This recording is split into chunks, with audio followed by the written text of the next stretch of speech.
Hello, I'm Dan Aykroyd. It's an honor, a privilege, and a pleasure to be able to introduce to you this film, Evidence, the Case for NASA UFOs.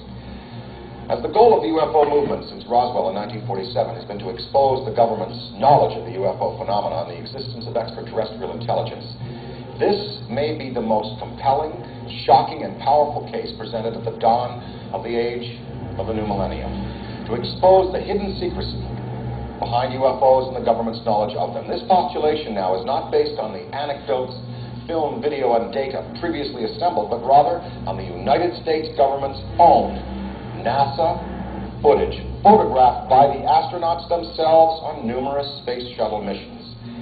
Broadcast live to Earth during the 1990s, it is also based on deep investigational written correspondence between the author of this film and some of NASA's research scientists. After seeing this film, you will undoubtedly conclude, as I did, that the volume and quality of the evidence is irrefutable and undeniable. Further, this evidence prepares us for perhaps the most vital revelation, which will be revealed to us in the new millennium. And that is that we are far from alone in this multiverse we inhabit, and that there is at least one species of extra-dimensional or extraterrestrial entity that is interested in our own well-being and survival in a most profound and positive and life-affirming way. Finally, it provides empirical, ancient archaeological evidence that there is someone out there, a species, a race of beings who are very interested in our progress on Earth, and perhaps in a benevolent and life-affirming way. You will see that in this film, the evidence is compelling, it's genuine, it's authentic, and it gives us hope. Thank you. Here, now, Evidence, the Case for NASA UFOs.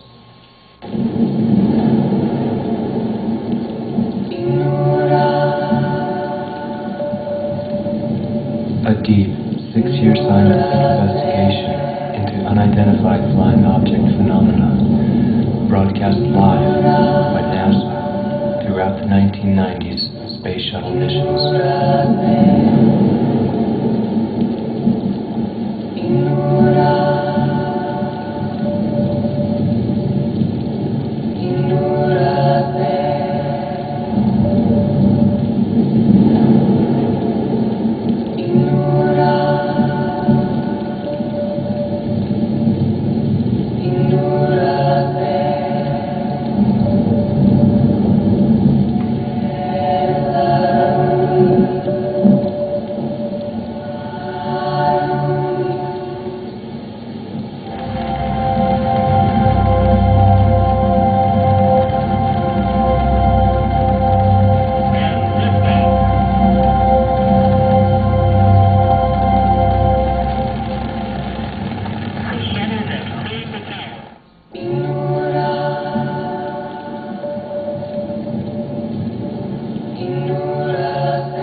According to NASA's Space Act, signed on July 29, 1958, Section 102, Paragraph C, Subparagraph A, we read, information obtained or developed by the administrator in the performance of his functions under this Act shall be available for public inspection, except information authorized or required by federal statute to be withheld and information classified to protect the national security. Would NASA consider contact with an extraterrestrial civilization a threat to national security? And if they did, would they classify it to protect the national security?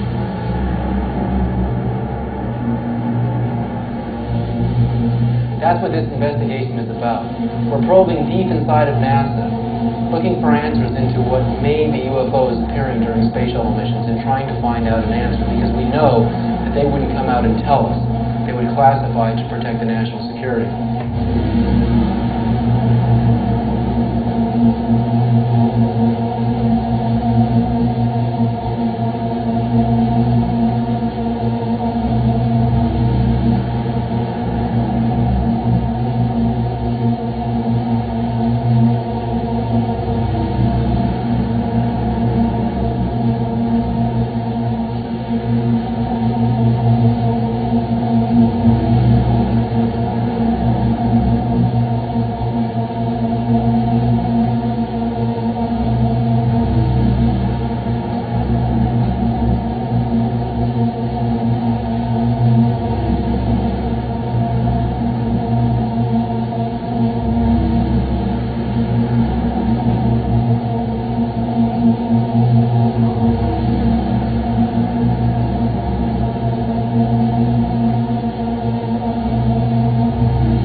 Welcome to Evidence, the case for NASA's UFOs. Hi, my name is David Sereda.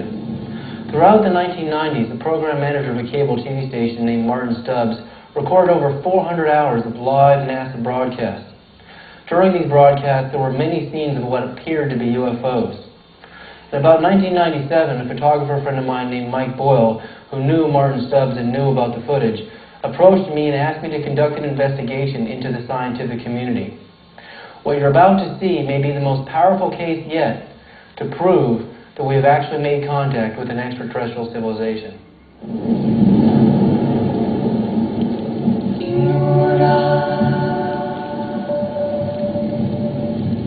Recognize what is in your sight, and that which is hidden from you will become plain to you. For there is nothing hidden which will not become manifest. Jesus, the Gospel of Thomas. In 1989, I got into a long conversation about nuclear fusion with NASA's head of propulsion, power, and energy, Dr. Earl Van Lanningham. At the end of the conversation, I decided to take a risk and ask him, has NASA ever made contact with an extraterrestrial civilization? Had they ever seen any UFOs on their space shuttle missions? He answered no, and he said, when you consider the distances between our solar system and our nearest stars, Alpha Centauri A and B, 4.3 light years from Earth. Sirius is 8.7 light years from Earth. That means that when a spacecraft is doing the speed of light, it takes 8.7 years in constant space travel. Not stopping for donuts and coffee, not stopping to use the bathroom, just constant space travel. Continuamos en la siguiente parte. Hola amigos de Factor Maya, aquí con la continuación de evidencia al caso en la NASA de los OVNIs. To get to Earth in 8.7 years. Alpha Centauri would take 4.3 years to get here. That's an incredibly long period of time and a very deep commitment to going from one point in space to the other. And to acquire velocities that great, we need a tremendous amount of energy in the form of propulsion and to create the velocity that a spacecraft needs to get from that point to the other. When Earl Van Lanningham took this into consideration, he said the energy signal, the actual energy coming off of the spacecraft would be so powerful, such an enormous amount of energy required for a spacecraft to do anywhere near light speed would be so huge we would detect the signal well in advance of the arrival of the spacecraft. When we consider the speed of light, which is 186,282 miles per second, which comes to about 670 million miles per hour. And when we compare that to some of the propulsion systems we're using today, for example, the Apollo missions to the moon averaged just a little over 3,000 miles per hour. The space shuttle today maintains the speed of about 18,000 miles an hour as it orbits around the 25,000-mile circumference of the Earth every 90 minutes. And our fastest satellites today can do maybe 35,000 miles an hour. So when you compare tops 35,000 miles an hour to 670 million miles per hour, you can see that we're nowhere near the speed of light, and that's why we're very confined in our space travel at the current time. So, considering that an extraterrestrial civilization would have to be far more advanced than ours, they would have to have the energy, the tremendous amount of energy coming in the form of propulsion and giving their spacecraft velocity to get here. We should detect a signal of tremendous powerful energy. Where would we detect such a signal, and how would we detect it? So far, cameras and telescopes and other means of making detections, such as radar, are limited to the electromagnetic spectrum. Light, in the form of photons or waves, bounce off of solid objects. If this was an apple or an orange, you would see photons doing the speed of light, bouncing off of that, so that we can observe phenomena happening right in front of our eyes. So we observe everything in regards to the speed of light. If we were going to actually see a spacecraft that could come here from such great distances and be able to even go way beyond the speed of light, we should be looking at something so powerful, something that we had never seen before. And I suspect where we should look is in the upper part of the electromagnetic spectrum. So for the next part, we're going to actually look at what the electromagnetic spectrum is and what light is, so we can see where the best place to actually detect a signal from a spacecraft would be. So what is light? Light, in effect, is actually just energy, vibrating in different energy spectrums. I've made a chart here of the electromagnetic spectrum, what is known as the electromagnetic spectrum. And we can see, basically, from the diagram, that light is just energy in the form of waves. And these waves, as we go higher into this energy spectrum, start to oscillate faster and faster and faster per second. It was Heinrich Hertz who identified electromagnetic waves as Hertzian waves. Every single second you could produce one oscillating wave, you would have 1 hertz. And the higher you would go into this spectrum, you would get more and more and more oscillations per second in this wave. In fact, this actual chart here is not very accurate, because even when you get into the radio and television spectrum, Hertzian waves are oscillating up to the millions of times per second.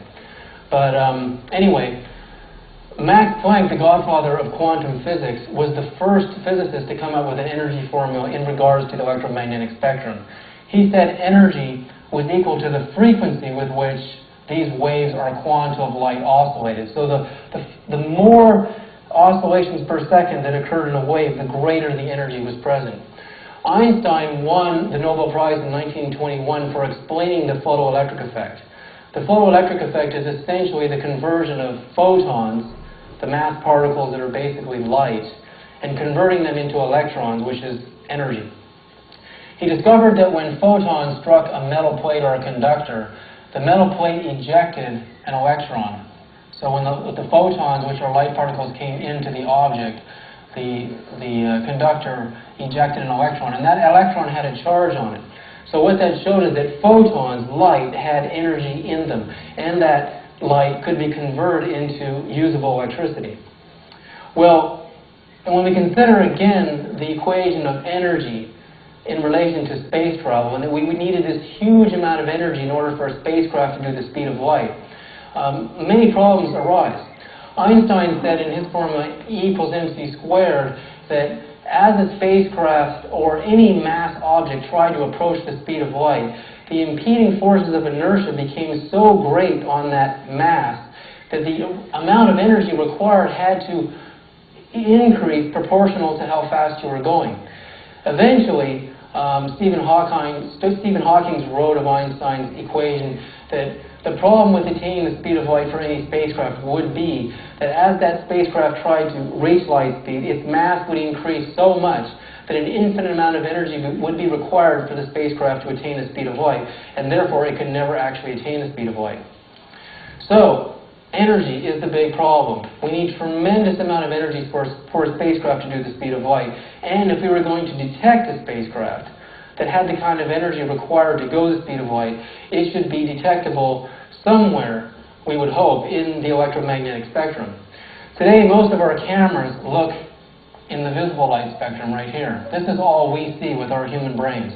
So this is what we know of light today. There are radio and TV photons. There are microwave photons. There are infrared photons detectable usually as heat. Some snakes and reptiles can actually see in the infrared, but our eyes can't see that low in frequency. Then there's the color red. Red is actually a frequency of energy. It's actually a frequency of energy wave. And the color orange, and going all the way up into green, into blue, into violet. Violet is the most energetic color that our brains can see, and most of our cameras can see. Above violet is ultraviolet, and ultraviolet light is divided into near, far, and extreme. So the ultraviolet bandwidth, as we know it, actually extends a little further than my diagram shows here, but basically goes 5 or 6 times the bandwidth that the human eye can see. So again, if we can observe and take pictures into these higher spectrum, what we are actually seeing in that spectrum is more energy, actual energy in the form of electromagnetic waves. When we take a picture in the X-ray spectrum, we're actually seeing energy. And by the time we get up into gamma rays, we're seeing a tremendous amount of energy in the form of an observation.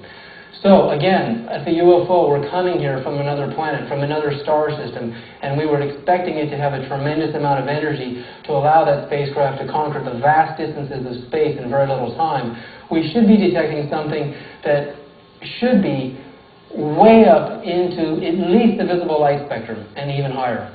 So far, SETI, the Search for Extraterrestrial Intelligence in Mountain View, California, uses a vast array of radio telescopes to try to look for intelligent signals in the form of radio signals or TV signals coming from another planet or another star.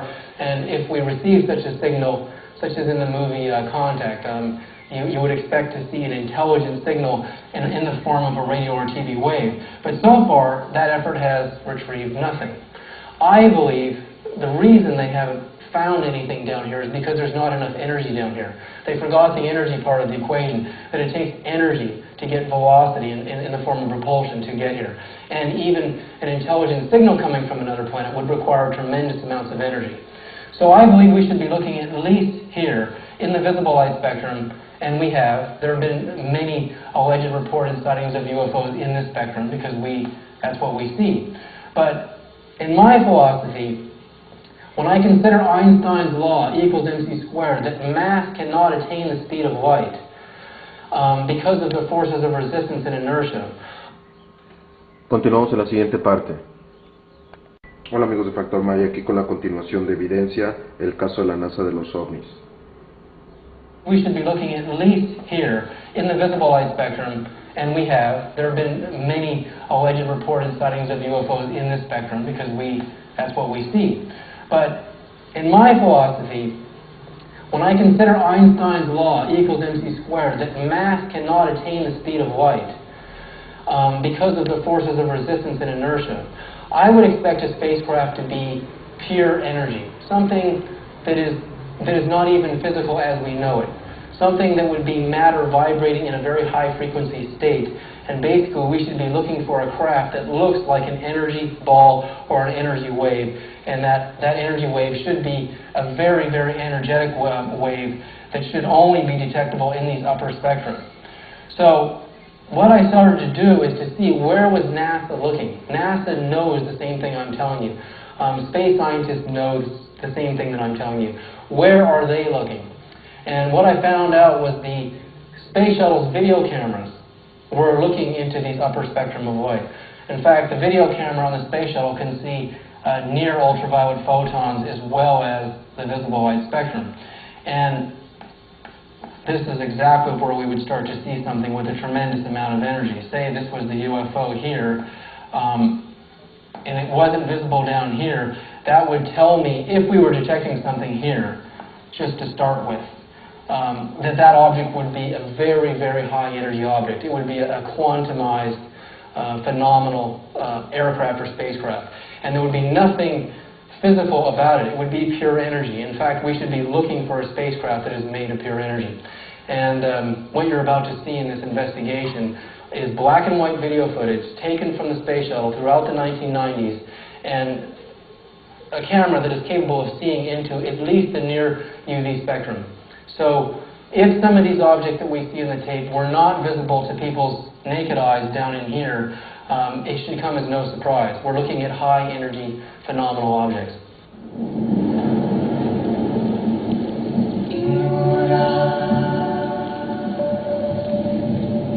To punish me for my contempt for authority, fate made me an authority myself. Albert Einstein.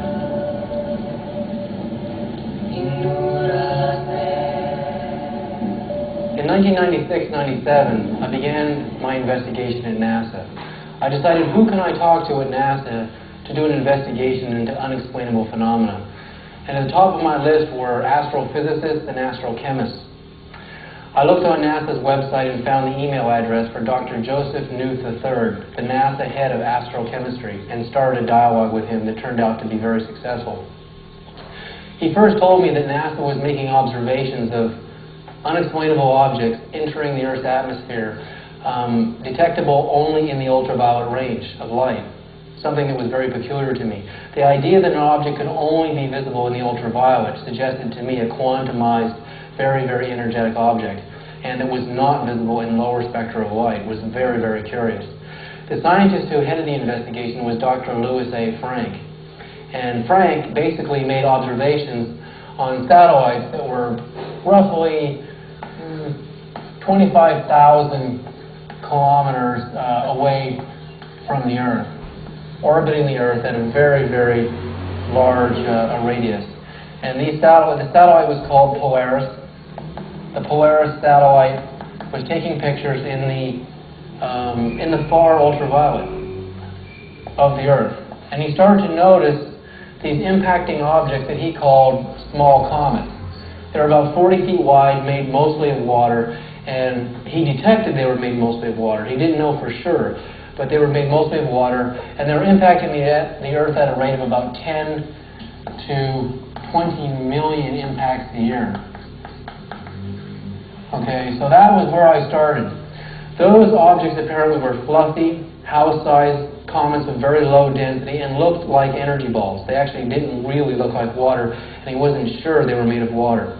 So I decided to write Dr. Knuth a letter to NASA and ask him about these things to see if there was any similarities to these and these alleged UFOs that were showing up on the black and white video cameras of the space shuttle. I wrote him, "Dear Dr. Knuth, if these little meteors are hitting the Earth's upper atmosphere and dissolving, wouldn't the intense solar radiation break the H2O into oxygen and hydrogen separated, thus releasing tremendous amounts of oxygen into the upper atmosphere? When oxygen undergoes further solar radiation, O2, oxygen, transmutates into O3, ozone.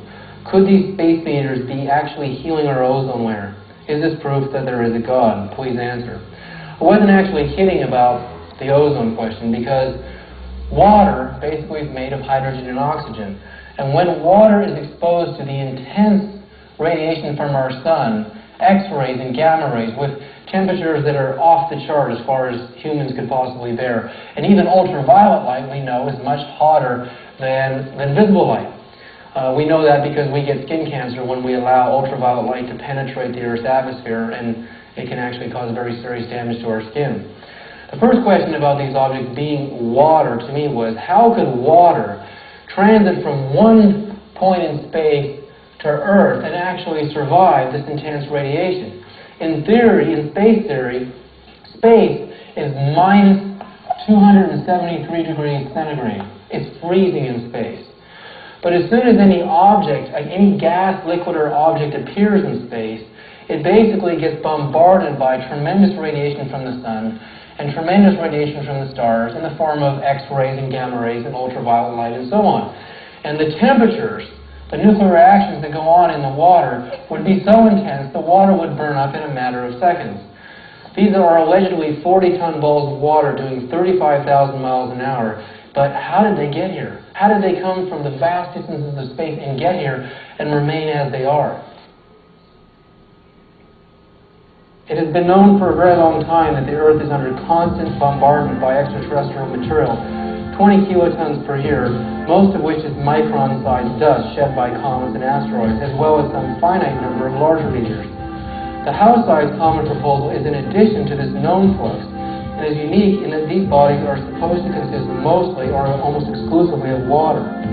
Because no satisfactory mechanism has been proposed to explain their survival in the interplanetary medium or their non-detection by a variety of other means, example IRAS, COVI, and IEU, most scientists do not believe that such bodies actually exist. The general belief is that the observations are valid, but the interpretations are wrong. If the interpretation is correct, however, the rate of deposition into the Earth's atmosphere of oxygen or water is only a minute fraction of the amount that is already there, except in the uppermost layers. For this reason, additional oxygen would be much too small to measure. If large masses of meteoric material relative to the mass of the Earth's atmosphere to impact the Earth, the effects would be disastrous, even if the impactors were only made of water. So he's saying that these small amounts of water that are entering the Earth's atmosphere don't have the potential, in his opinion, as the head of astrochemistry at NASA, to produce a significant amount of ozone to heal our ozone layer. But he does understand the fundamental problem.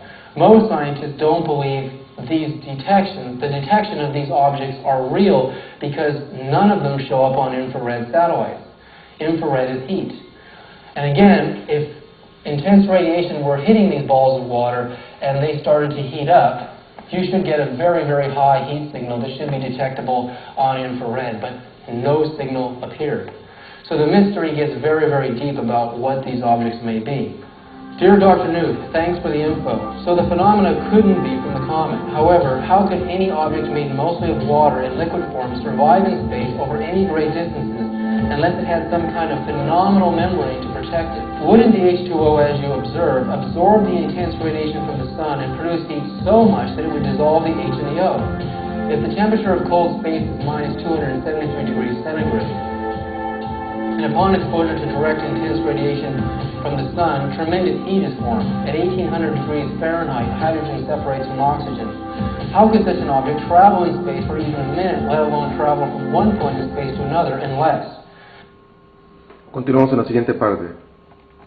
Hola amigos de Factor Maya, aquí con la continuación de evidencia el caso en la NASA de los OVNIs. Again, I'm proposing the problem of how these objects detected by Dr. Louis A. Frank in the ultraviolet, how could they have possibly arrived at Earth?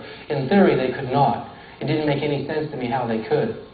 He immediately wrote me back, Dear Mr. Sereda, you have enumerated a few of the problems with Frank's hypothesis, and probably now realize why few scientists think that the phenomena seen by Lou Frank are actually comets. No one doubts that he has observed something in capital letters, just not comets. In spite of the fact that many people are sure that Frank's explanation for his observations are incorrect, there has been no good alternative explanation proposed yet. I'm sure that there will eventually be one that even Frank can agree to. So this letter shows amazing evidence that NASA is actually detecting something in space that's moving, that's coming to our Earth, and it shouldn't be there. Something that defies all the laws of physics. If you remember what I said about the electromagnetic spectrum earlier, that we should be detecting an object in the high upper frequencies of light and not detectable in the lower, that would be evident to suggest that we're looking at a highly quantized object, which means a highly energized object. This detection fits all of those descriptions and all those criteria. But this isn't the end of my investigation. But for now, this is what I found out. That NASA was observing something out there, and they didn't know what it was. It was the first time that anyone at NASA could admit that there was an unidentified and unexplained phenomena happening in our skies, and that no one had the answer.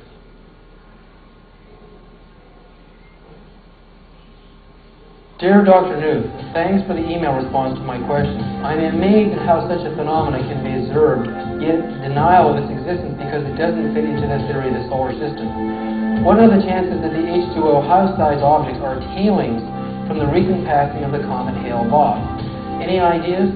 Do you have any more thoughts on this? Please send email. Thanks. Dear Mr. Sereda, I would agree with your amazement in the scientific community ignoring Frank's observations if it were true. However, that is not the case. I know of no individual that does not believe that Frank saw something. The controversy centers just on what it was that yielded this signal. He believes that house-sized comets of very low density are responsible for both the recent detection of water and his previous 1985 observations using the DE spacecraft's UV cameras. Few other people agree with him. By the way, those previous observations would mean that the phenomena would be a continuous process rather than one associated with a particular comet such as Hale-Bopp. The reasons are many, but the best center on the fact that these objects should have been detected on several other satellites such as COBE, IRAS, and ISO. Those are infrared satellites. These satellites have instruments that are very sensitive to radiation in the infrared region. These fluffy, house-sized objects should be at a temperature near 300 K or even higher as they near the Earth, since very fluffy objects are much better absorbers in the visible than they are emitters in the infrared.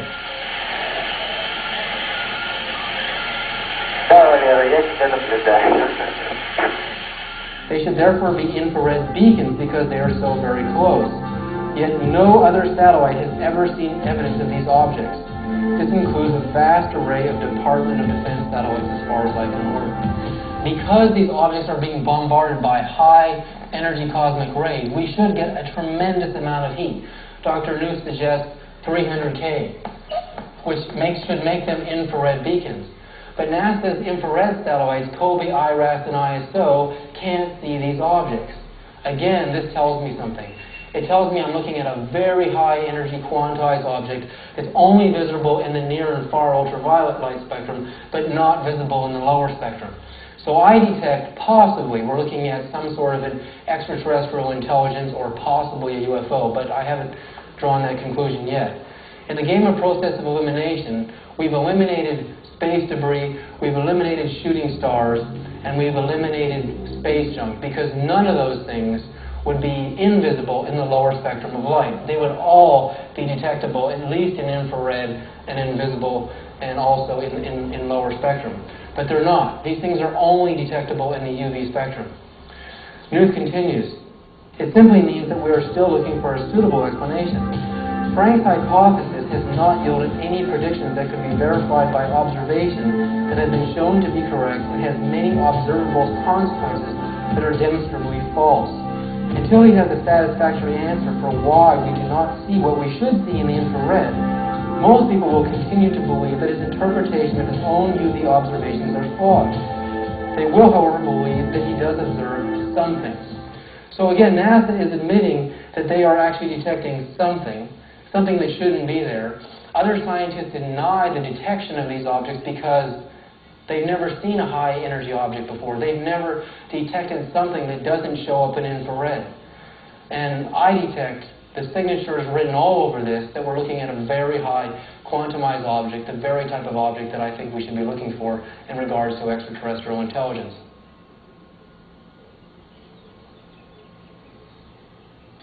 Water could essentially travel from one part of the solar system to the other and actually protect itself from the intense cosmic rays of the sun. But the only way water could do that is if these alleged water balls that are about 40 feet in diameter and 40 tons each had a phenomenal membrane or radiant barrier to protect it. Example, the space shuttle is wrapped in an aluminum foil that actually balances out radiant rays of X-rays and gamma rays and actually protects the space shuttle from being destroyed and overly radiated by these highly charged forms of radiation. A water ball is so vulnerable out above the Earth's atmosphere that without some kind of phenomenal membrane protecting it, it couldn't survive. But the only way I suggest that it could actually arrive from one point in space to the other, assuming that Dr. Louis A. Frank is correct in his interpretation that there's actually water in these balls, is if they had this phenomenal membrane around them. As you can imagine, kind of a mirror-like or foil-like barrier.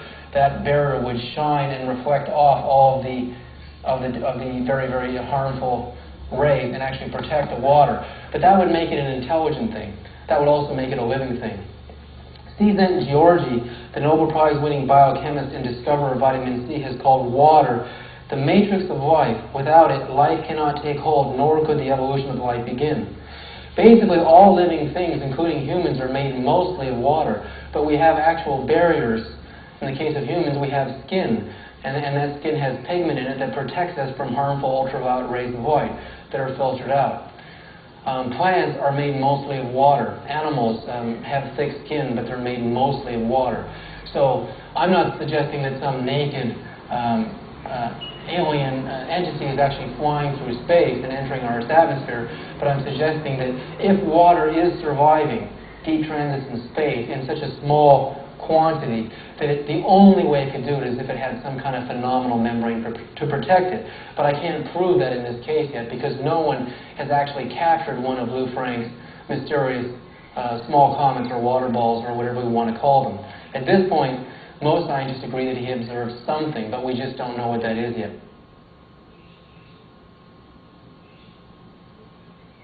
There was one more peculiar thing about Dr. Knuth's last letter to me. It reads, "Yet no other satellite has ever seen evidence of these objects.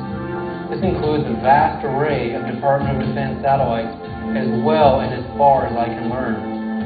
If the Department of Defense was looking for these objects, we must assume that they were also mystified, that someone at NASA was mystified about these objects. Because if they were water balls, why would the Department of Defense go looking for them? And if, as some scientists hypothesize, that there was nothing there, and that Lou Frank made an incorrect interpretation of a signal, then why, again, would the Department of Defense use a vast array of satellites to look for these objects? We must assume that someone up at NASA, very, very high up, ordered the search and the effort to actually try to detect these objects on a vast array of more sophisticated satellites. And that would mean that they don't really believe that these things are just some sort of passing and unimportant phenomena. Continuamos en la siguiente parte. Hola amigos de Factor Maya, aquí con la continuación de evidencia el caso de la NASA de los OVNIs. Other environmentally interesting targets of opportunity during the day passes. Typically when the orbiter is on the dark side of the Earth, as it is now, at least for the next 5 to 6 minutes, the low light level black and white cameras are much better at observing the Earth's surface and the star clusters as the orbiter passes high overhead. When the orbiter moves within a daylight pass, the color cameras in the payload bay are used to get more interesting sights on the day side of the Earth.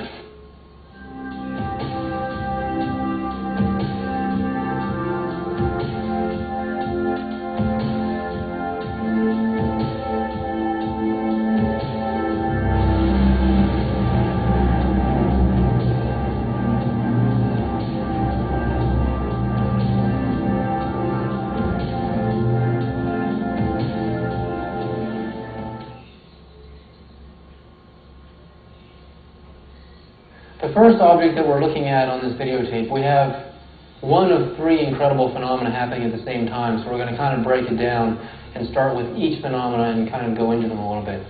So the first thing we see is a bright fireball leaving the zero plane of Earth. Earth is over here, at about 35 degrees away from the zero plane and going straight up out into space, up here. The object is moving across the screen. And we have to assume, what is this object? For one, we're looking at the space shuttle's black and white low-level cameras that can see into the near ultraviolet spectrum, so we may be seeing a quantumized object.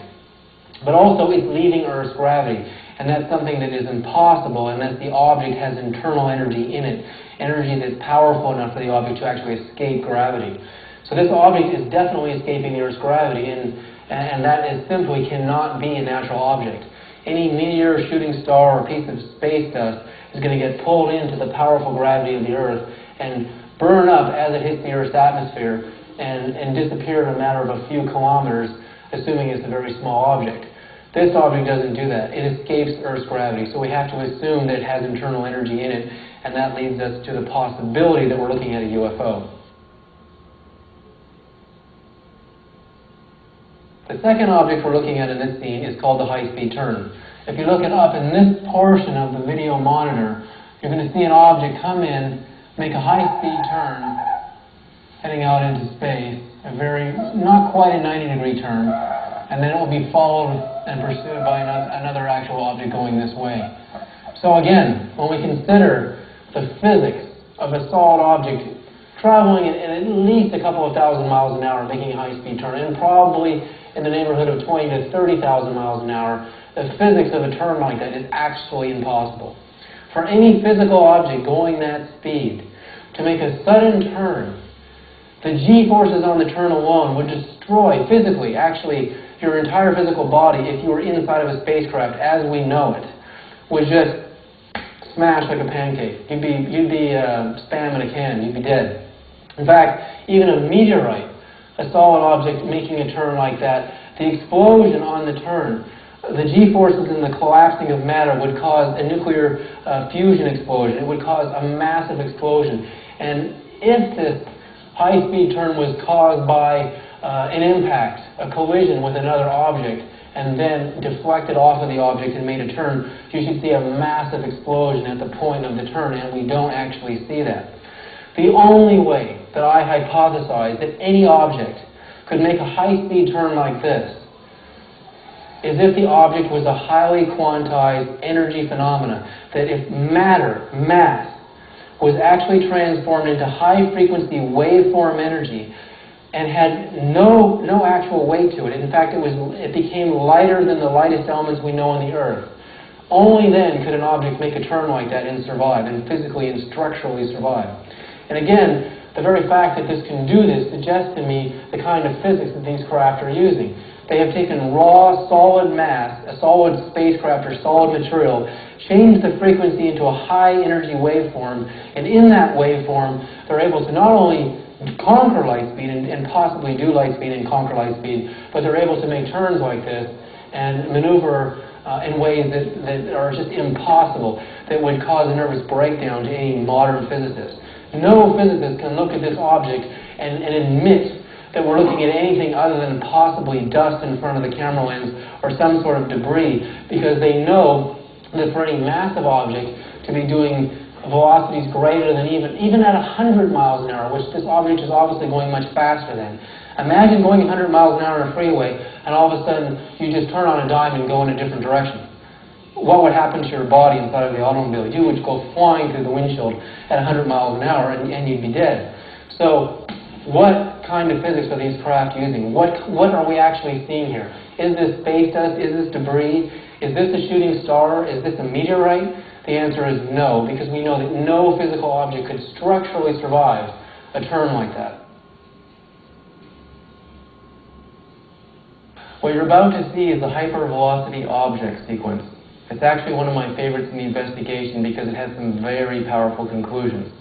So if you look in your video monitor, over here to the lower right, you're going to look for a little fuzzy object. It's very fuzzy. There's a lot of static on the screen. And you're going to see it moving at incredible speeds in a very curved fashion, going into the atmosphere and disappearing at the point of the horizon, right here.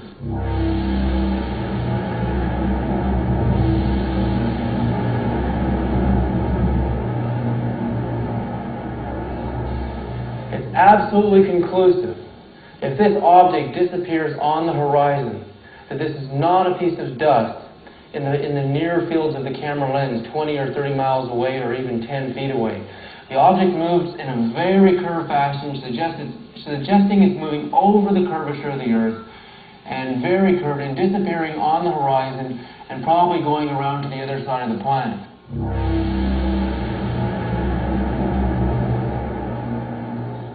The fact that it's going around the planet and disappearing on the horizon is absolutely conclusive.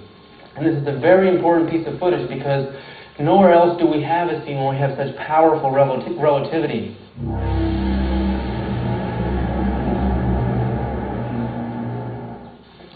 Because we know the object is going from here to here, if we could assume the distance, if we could actually find the distance that the object moved, we could calculate its speed.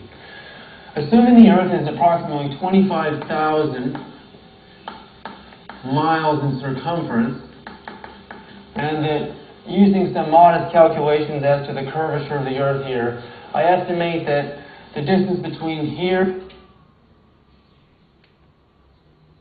Continuamos en la siguiente parte. Hola amigos de Factor Maya, aquí con la continuación de evidencia el caso de la NASA de los OVNIs. What you're about to see is the hypervelocity object sequence. It's actually one of my favorites in the investigation because it has some very powerful conclusions. So if you look in your video monitor, over here to the lower right, you're going to look for a little fuzzy object. It's very fuzzy. There's a lot of static on the screen. And you're going to see it moving at incredible speeds in a very curved fashion, going into the atmosphere and disappearing at the point of the horizon, right here.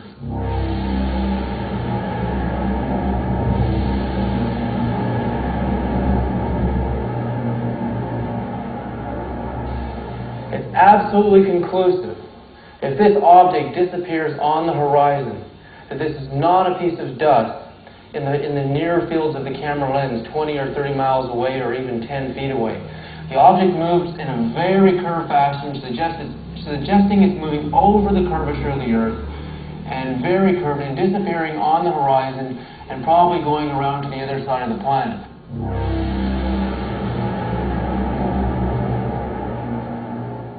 The fact that it's going around the planet and disappearing on the horizon is absolutely conclusive.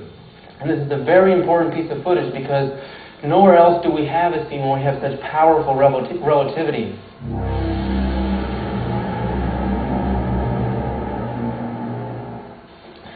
Because we know the object is going from here to here, if we could assume the distance, if we could actually find the distance that the object moved, we could calculate its speed. Assuming the Earth is approximately 25,000 miles in circumference, and that using some modest calculations as to the curvature of the Earth here, I estimate that the distance between here to here is roughly 1/24th, 1/25th of the Earth's circumference. So that would make the distance between here and here roughly 1,000 miles. If the object traveled between here and here, I counted in approximately 4 seconds, we can assume that the object is going approximately 250 miles per second. That is an incredible speed. It actually comes to 900,000 miles per hour. 900,000 miles per hour is faster than any known object to man and to space flight.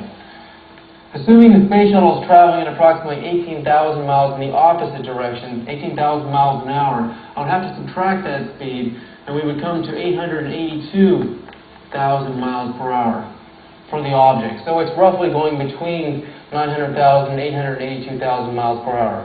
Incredible speed. We've never seen anything going this fast. Remember, the Apollo missions to the moon averaged 3,300 miles per hour. The space shuttle is going at 18,000 miles per hour. And meteorites and shooting stars top at around 45,000 miles an hour. So we know from the object speed that we're looking at that there's no way this is a shooting star or a meteorite. It's far too fast to be an object like that.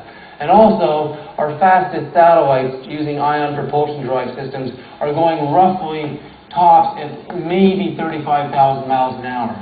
So comparatively, if all of this is correct, and the object is actually traveling at 900,000 miles an hour, we're looking at speeds that are beyond anything known to science at this point in time. So before we actually decide if this is actually a UFO, we will have to do some estimates and some studies into advanced propulsion systems being conducted at some of our universities and some of our space labs to see if anyone could come up with speeds anywhere near this. We know that current technology, again, NASA today is actually using thruster engines in the space shuttle, and the Apollo missions to the moon are also using thruster engines that fire out tremendous amounts of hydrogen and other gases at tremendous speeds. And with all that thrust capacity, we're getting speeds between, maybe topping at around 20,000 miles an hour. But actually, we're getting beyond that now. We're starting to go into what are called ion propulsion systems. Remember in 1989, after I had a long conversation with Dr. Earl Van Lanningham, then head of Propulsion Power and Energy Division at NASA, we were talking about nuclear fusion, a particular type of nuclear fusion called deuterium-helium-3 fusion. Deuterium-helium-3 fusion was being developed by a scientist named Dr. Bogdan Kastel-Maglich, an MIT PhD, who had spent about $27 million in research onto a new type of non-radioactive fusion. NASA at the time was very interested in this, Dr. Van Lanningham told me, because NASA was looking for a space power source. They needed a type of energy to drive its future ion propulsion systems. At the present day, the best power sources they could get were around only 100 kilowatts, 100,000 watts. So looking at deuterium-helium-3 fusion, Dr. Van Lanningham told me, produces an energy of 18 million electron volts per fusion, an energy level that is far beyond any of our current space power sources. He also said that he was very interested in this particular type of fusion because he realized that 18 MeV protons, 18 MeV energies applied to protons could power spacecraft at velocities beyond our current imaginations. He said at the University of Wisconsin at Madison, they were doing studies into what are called anti-proton propulsion systems. He said that 18 MeV protons could send spacecraft up to 1/10 the speed of light. 1/10 the speed of light comes to 67 million miles per hour. 67 million miles per hour. So if we could imagine that somebody has actually developed a technology that powerful, we can see when we do a comparative analysis that our object that is moving between 900,000 and 882,000 miles per hour fits well within the constraints of a nuclear propulsion system. But we know for certain that Dr. Bogen-Castle-Maglish's helium-3 fusion did not get proper funding. The project didn't get completed. At the time, James Fletcher, who was then the chief administrator of NASA, went to the United States Congress and asked for funding to complete this fusion because, again, it would be the most powerful form of energy for space stations and for space propulsion systems that NASA had ever developed. He was turned down. The project didn't get completion funding, and to this day remains, in a scientist's mind, it hasn't gone any further than that. So where else on the Earth could we find evidence of nuclear propulsion systems being developed? We've all heard of the Area 51, the mysterious base in Nevada where people see phenomenal black ops and secret projects and objects that may be UFOs flying in the skies being test flown by secret Air Force Base scientists. Well, I did some research into the top 4 defense contractors in the United States. You have Boeing, you have SAIC, you have Lockheed Martin, and you have EG&G. EG&G boasts that in 1968, at the NTS rocket station in Nevada, that's the Nuclear Test Site rocket station in Nevada, Phobos 2A, the most powerful nuclear reactor and nuclear propulsion system, is successfully tested. The most powerful nuclear propulsion system ever tested, successful in 1968. So if that was successful in 1968, we can only imagine where that research is today. But NASA doesn't use nuclear propulsion systems, so who is using these technologies and where? So if it could be possible that there is a secret alternative space program utilizing these technologies, and that the object we just saw is actually a test flight that the space shuttle crew knew was going on and actually videotaped it as a test to see the capabilities of this craft. That's a possibility, but we can't actually arrive there yet because we have one more problem. I'll demonstrate what that is. The space shuttle flies at an altitude of about 300 miles above the Earth.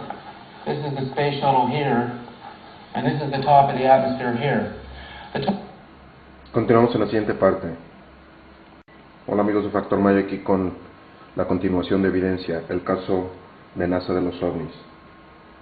The top of the atmosphere is at about 100 miles, according to Dr. Newth at NASA. So we can assume there's a distance between the top of the Earth's atmosphere and the space shuttle of 200 miles. Okay, so that means if the object, as we have concluded, was moving over the curvature of the Earth and disappeared in the atmosphere and went around the other side, and we didn't see the object go way up here and loop out and go around the other side. That would mean it went above the top of the atmosphere. It disappeared right in here, which means it must have went around the other side of the Earth. So we know the object is down in the 100-mile range. If the object is down in the 100-mile range, and the space shuttle is at 300 miles above it, then the distance between the object and the space shuttle must be at least 200 miles. The very fact that you can even see an object from 200 miles is incredible. Have you ever looked up at a 747 flying in the sky above you at 35,000 feet? You can see the vapor trail very clearly, but the 747 is just a tiny dot in the sky. 35,000 feet is roughly between 6 and 7 miles away. In this case, we're looking at an object 200 miles away. Again, I say it's amazing that you can even see an object that far away. So if we're looking at an object 200 away and it's even visible from 200 miles away, my estimates suggest that the object must be massive in size, far bigger than a 747.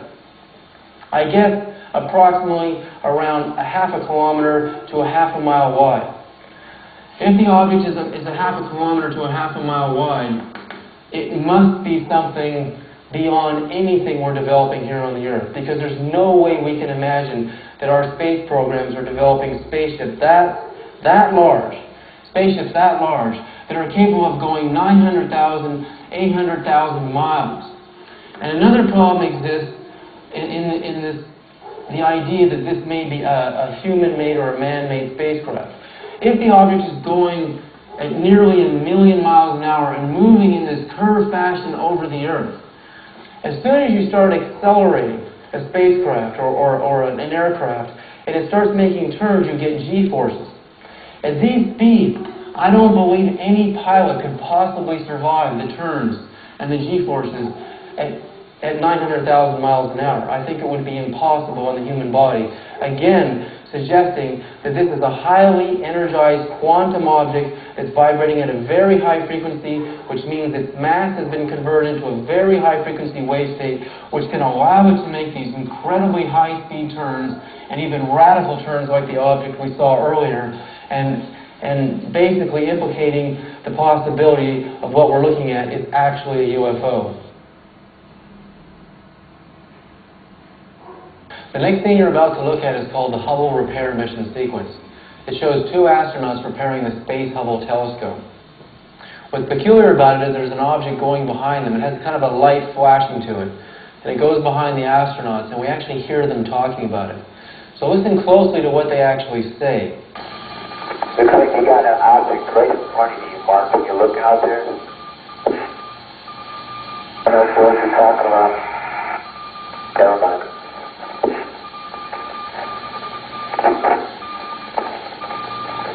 Are we missing something? I don't see anything. Yeah, we think the camera filter came off, Mark. It's about your 10 o'clock, 11 o'clock going away. Don't worry about it. So what were the astronauts actually saying? We heard, it looks like you got an object right out there in front of you, Mark. Are you looking out there? It's about your 10 o'clock, 11 o'clock going away. Don't worry about it. We know the astronaut on the left is probably the one we're talking about. That's probably Mark, because at his 11 o'clock position is where we actually see the UFO, or we see the unidentified object. It has a light flashing to it. It's definitely going behind them. So we can assume immediately that obviously these astronauts are not talking about space debris or space junk going by, because it's obviously something of significance. It captures their attention for a moment, and they're told to ignore it and to focus on the repair of the mission. So we could assume maybe they've been seeing these things frequently out there. Maybe this is an ordinary occurrence, and it's not something they should become so alarmed about. Later we hear, we think the camera filter came off, Mark. We know camera filters are screwed tightly onto cameras. There's no way they would unscrew in space and go floating out there. So obviously, again, this is one of NASA's blatant lies, trying to tell the public during a live broadcast that what we're seeing is something that they can explain.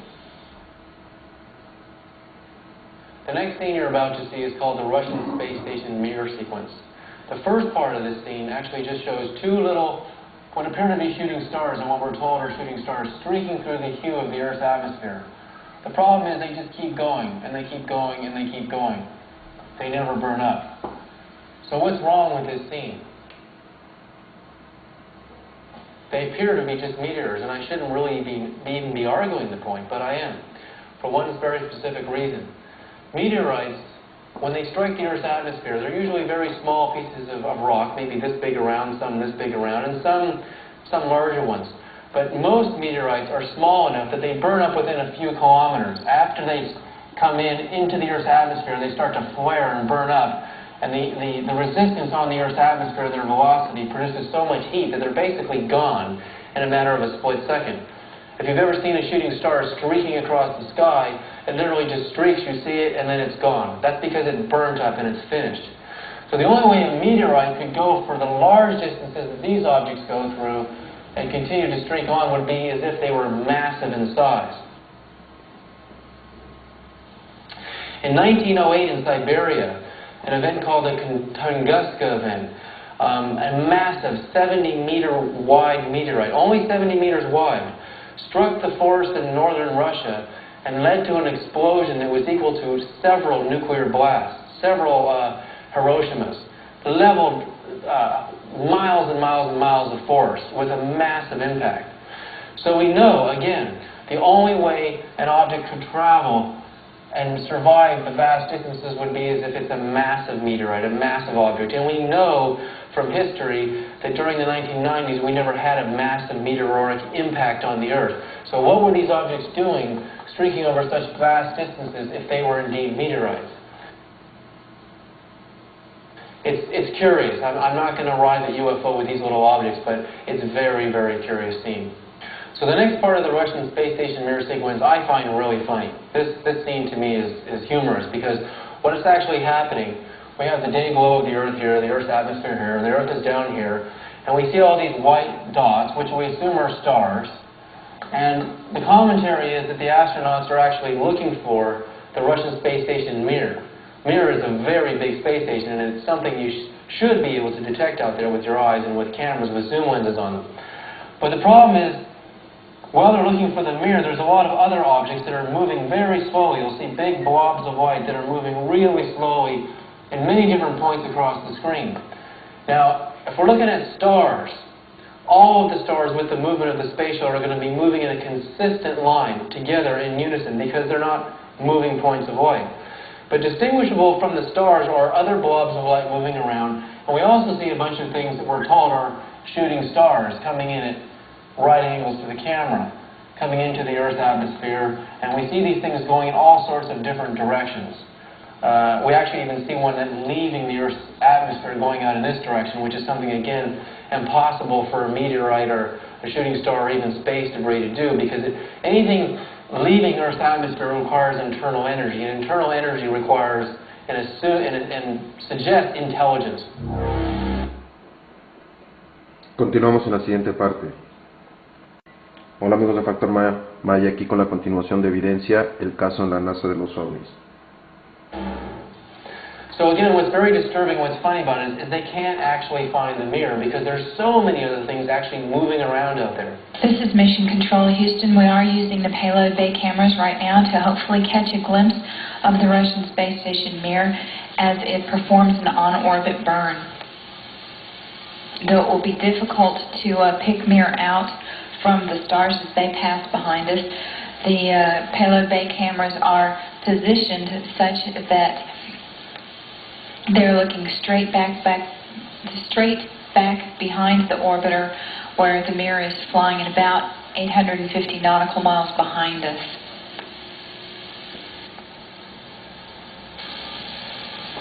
No joy from here, sorry. Hope it was a good one, though, for our friends.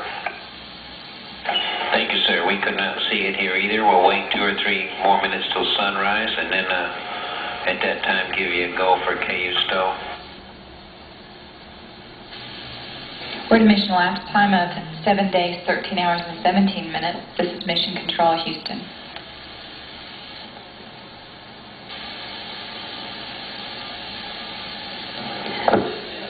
The Mir space station is now visible on the far left-hand side of the screen, about an inch from the bottom of this particular picture.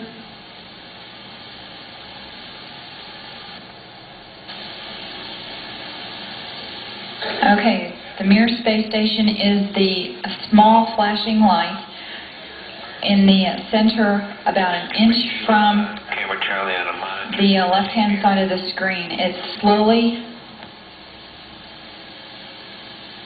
on the camera. It is slowly moving closer to the left-hand side and is has a very light flashing to it. We think on the middle of the screen, way to the left-hand side.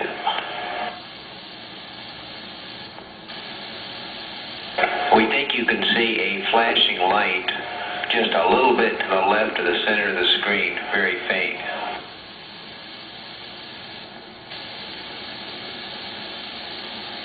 Yeah, we do see something flashing visually, but we're not sure that might be...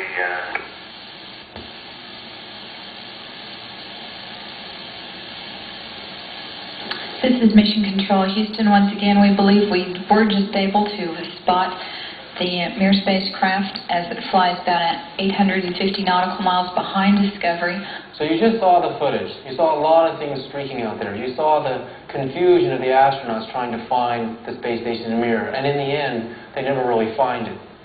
Again, if what we're looking at is number the #1 contention of NASA is everything on these videotapes is just debris floating by, and we're seeing optical illusions. Do you really think an astronaut can't tell the difference between the space station mirror and a piece of debris, a piece of dust, or a cookie crumb floating through space?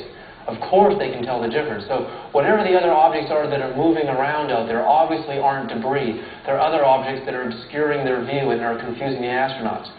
But even more peculiar to me, the theory that the streaking objects are actually meteorites.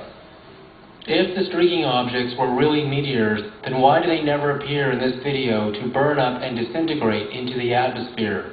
If they were meteors, they should behave like them. And even more curious, as the shuttle is flying 200 miles above the top of the atmosphere, why are we seeing meteors at all? In theory, they should be invisible, dark bodies until they strike the upper atmosphere and start to produce a meteoric burn, making them luminous and clearly visible. But many of these streaking objects are highly luminous, way above the top of the atmosphere. Could they be unidentified flying objects?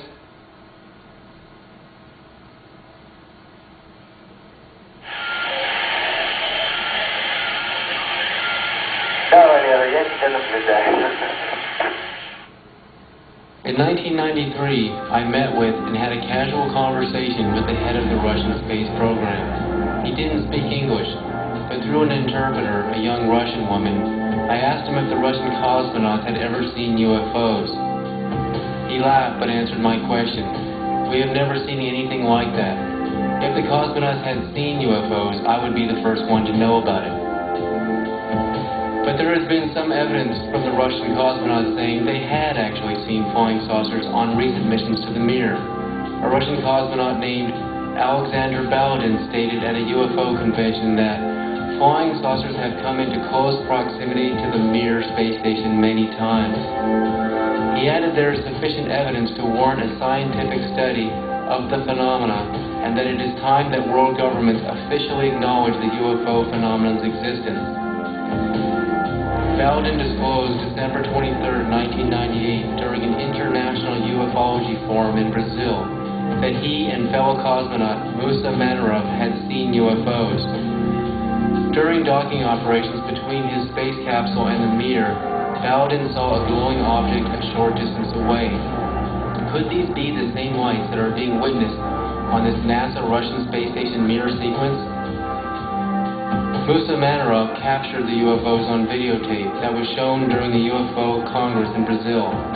Baladin claimed that the recording and other evidence presented during the Congress must be studied by an international scientific commission. Why were Russian cosmonauts coming forward to tell their stories while American astronauts wouldn't breathe a word? Were the Russian cosmonauts more excited about sharing information on intelligent contact with extraterrestrials and with the world than Americans?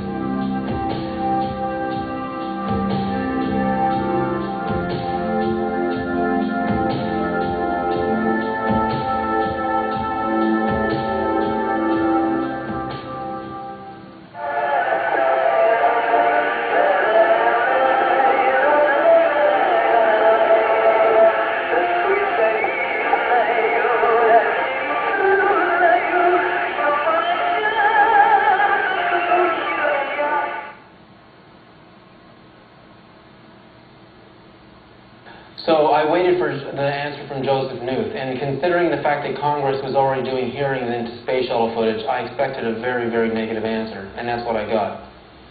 The letter reads, Dear Mr. Sereda, I did look carefully at the video you sent, and I really must apologize to you for not replying sooner. The objects that were on the video appear to me to be floating debris from the cargo bay of the space shuttle. These objects often appeared to be fuzzy because they got quite close to the camera and were often out of focus. Because they were so close, they also appeared to travel at high speed, and any minor disturbance within the shuttle environment, for example, outgassing, firing of attitude control thrusters, etc., is magnified enormously, thus the rapid turns. This body illumination and shadowing in the bay can also make objects suddenly appear or disappear. I saw a wealth of similar debris come up off the floor and out of many minor crevices during microgravity flights on the KC-135. The space shuttle is a notoriously dirty environment by any laboratory standards. That's why they always close up any shuttle surface and buy the shuttle well before it gets too near. This is especially true for satellites such as the Hubble Space Telescope with high-precision optics. Again, I do apologize for not responding sooner.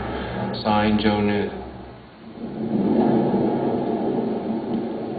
The point of philosophy is to start with something so simple as not to seem worth stating, and to end with something so paradoxical that no one will believe it. Bertrand Russell. The alternative space program theory hypothesizes that while NASA is launching the space shuttle and the Apollo missions to the moon, there is a secret, hidden space program that is going on behind closed doors. Deep inside of... Continuamos en la siguiente parte. Hola amigos de Factor Maya, aquí con la continuación de evidencia, el caso de la NASA de los OVNIs. The point of philosophy is to start with something so simple as not to seem worth stating, and to end with something so paradoxical that no one will believe it. Bertrand Russell. The alternative space program theory hypothesizes that while NASA is launching the space shuttle and the Apollo missions to the moon, there is a secret, hidden space program that is going on behind closed doors. Deep inside of secret Air Force bases and research labs, black op projects are developing very, very high technology and high space technology vehicles that no one knows about, that only a few people know who are sequestered in these secret labs. Everyone has heard of Area 51 in Nevada at this point in time, and at Area 51, many people have gone out with video cameras and videotaped incredible objects glowing very brightly, shooting through the sky at amazing speeds, and even making angular turns, similar to some of the stuff we've seen on the NASA transmissions. So we asked the question, are some of these mysterious objects that are appearing on the NASA videos the alternative space program vehicles being witnessed by the cameras of the space shuttle themselves? NASA peering into the alternative space program, knowing very, very well of its existence, and actually studying the maneuverability and some of the capabilities of these aircraft. There are four major defense contractors in the United States. You have Boeing, you have Lockheed Martin, you have SAIC, and you have EG&G. EG&G, one of the largest of the four, in 1968, at the Nuclear Test Site Rocket Station, successfully tested Phobos 2A, the most powerful nuclear propulsion drive ever developed, was successful in 1968. Today, in the year 2001, we have to assume that nuclear propulsion systems are very, very advanced. But there's another problem. So far to date, most nuclear reaction systems that have been developed are very, very radioactive. Earlier I was talking about deuterium-helium-3 fusion developed by Bogdan Castle-Magwitch from MIT, and how that project produced a non-radioactive 18 million electron volt charge, and how that could be applied to not only powering space stations, but also driving the ion generators and ion propulsion systems for very, very fast space travel. But that system didn't get developed. So, looking at how radioactive nuclear power sources are, we would expect, if one of these vehicles were flying around our skies, that the astronauts would have to wear tremendous shielding in the form of a spacesuit to protect them from severe levels of radiation. But yet, if anyone had ever actually encountered one of these craft on their own, they would be exposed to high levels of radiation. So we would need evidence of that fact. There are many evidence and many cases like that. Betty and Barney Hill, both people who were witnesses to a UFO event. They actually saw UFOs, they claim, and they actually have documented severe radiation burns on their body. Betty Cash, in 1980 in Texas, saw a UFO and pursued it, came into close proximity of this UFO. She received severe, severe radiation burns for which she was hospitalized. Back in 1998, she died. No one knows for certain whether she died of the severe radiation burns that she received, but we do know that she received severe radiation burns. Now, if we're going to make a distinction between an extraterrestrial civilization spacecraft and an actual alternative space program space vehicle, this is where we would make our distinction. We can't assume that someone traveling from Alpha Centauri or Sirius coming here and traveling for 8.7 years would expose their bodies to high levels of radiation. They would die long before they even got here. So what the signature of one of these radioactive vehicles would be exactly like what happened to Betty Cash. And I think there are many other documented cases out there where people have encountered UFOs and received radiation burns. So it might be a signature, it might be an answer, pointing to the possibility that we have developed very, very advanced spacecraft, and we do have what may be UFOs in our own space programs, but somehow it hasn't really leaked out to the public.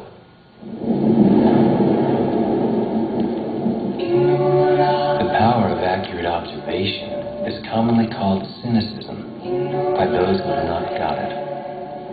George Bernard Shaw.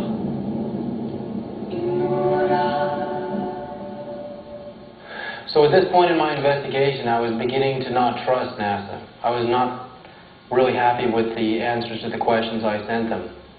And I detected they knew a lot more that they weren't telling me. So I decided to use the Freedom of Information Act request against Dr. Joseph Newt III and request that all files on this subject be delivered to me so that I could look deeper into it. The letter he wrote me back on February 24th, 1999. Dear Mr. Sereda, enclosed with this letter is my entire file on the matter in question, including the videotape that you so kindly sent to me for my comment. I did not send copies of my email replies to your previous email messages, as I infer from the content of this present letter that you retain your own copies of this correspondence. Since I'm not at all interested in the speculations of Dr. Lou Frank, and since my own research interests do not involve the data sets upon which these speculations are based, I have no other information on these matters other than that enclosed, all of which was sent by you. Signed, Dr. Joseph A. Newt III, Head, Astrochemistry Branch. P.S. Thanks for the great stamps. I had not seen anything like them previously. So at this point, Dr. Newt is saying that there is no other file at NASA. That my investigation that I'm conducting is the only file and the only investigation being done into this phenomena at NASA. I didn't know whether to believe it, but I didn't want to pursue him any further on that particular question. And I wanted to move on with our dialogue and see how much deeper I could go into this investigation. Later, I would have to try to contact Dr. Louis A. Frank myself and try to get a dialogue going with him. On February 25th, 1996, on Space Shuttle mission number STS-75, NASA launched a... Continuamos en la siguiente parte. Hola amigos de Factor Maya, aquí con la continuación de evidencia al caso de la NASA de los OVNIs.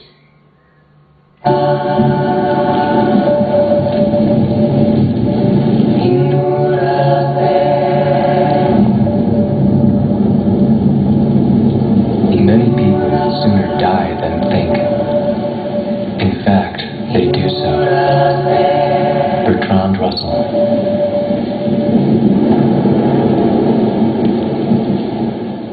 Edgar Mitchell, former astronaut who walked on the moon in 1971 during Apollo 14, has since become a major public advocate in the growing worldwide UFO movement. He speaks at UFO conventions all over the world. In a 1998 London Times news article, Mitchell was described as believing that aliens have landed on the Earth, and he has intensified his campaign to persuade Washington to acknowledge life beyond our skies. Mitchell argues that life is almost certain to exist on any other planet with a supportive environment. Some physicists, he points out, now believe it is possible to actually travel faster than the speed of light. He is 90% certain that many of the thousands of UFOs recorded since the 1940s, although some have been delusions and others natural phenomena, too many remain unexplained, he says. This suggests there are humanoids, manning craft, which have characteristics not in the arsenal of any nation on Earth that we know of. This is very alarming, he said. Edgar Mitchell holds a PhD from MIT and stands to be a perfect candidate in this particular NASA UFO investigation. Mitchell says his research, including conversations with people who have worked in intelligence agencies and military groups, have convinced him that the American government has covered up the truth about UFOs for 50 years.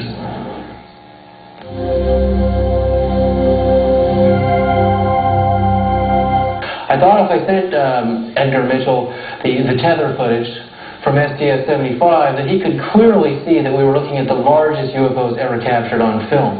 I wrote Apollo 14 astronaut Dr. Edgar Mitchell in October of 1999. On November 24th, 1999, Edgar Mitchell wrote me the following letter. David Sereda, yes, I have received your film and reviewed it and the info package you provided.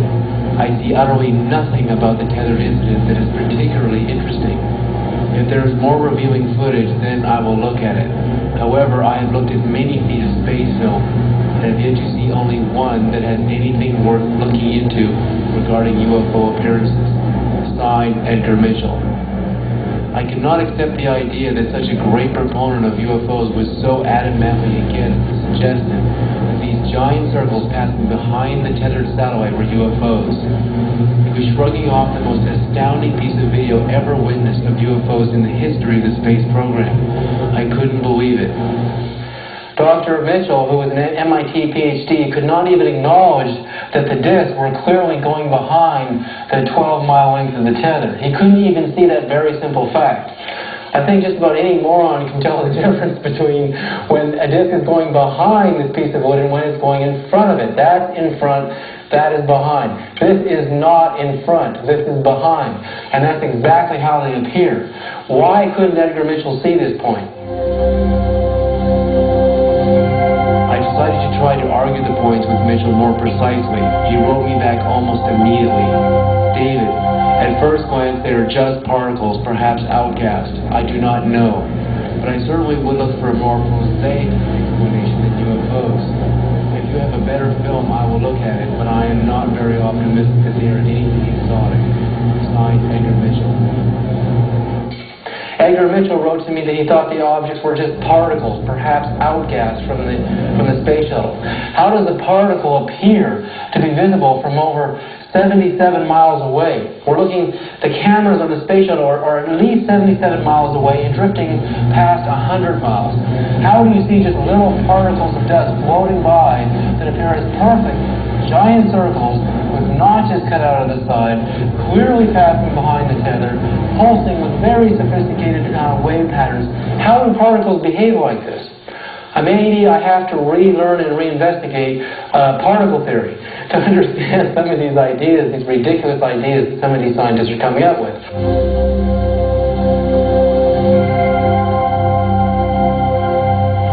He wrote me back the following letter on December 3rd, 1999. David Sereda, I remain open-minded, but I saw nothing on the tape you sent that had sharply defined edges in the vicinity of or passing behind the tether. Also in the footage of the tether, the commentator on the spacecraft is making a running commentary. For really anything of significance in space around the tether at that time, don't you think they would have been saying something about it? If they were as big as you say, they would have been visible to the naked eye and surely reported, not ignored as seems to be the case. You comment about no infrared images. Of course not. If nothing is there, how could there be an infrared image? Signed, Edgar Mitchell.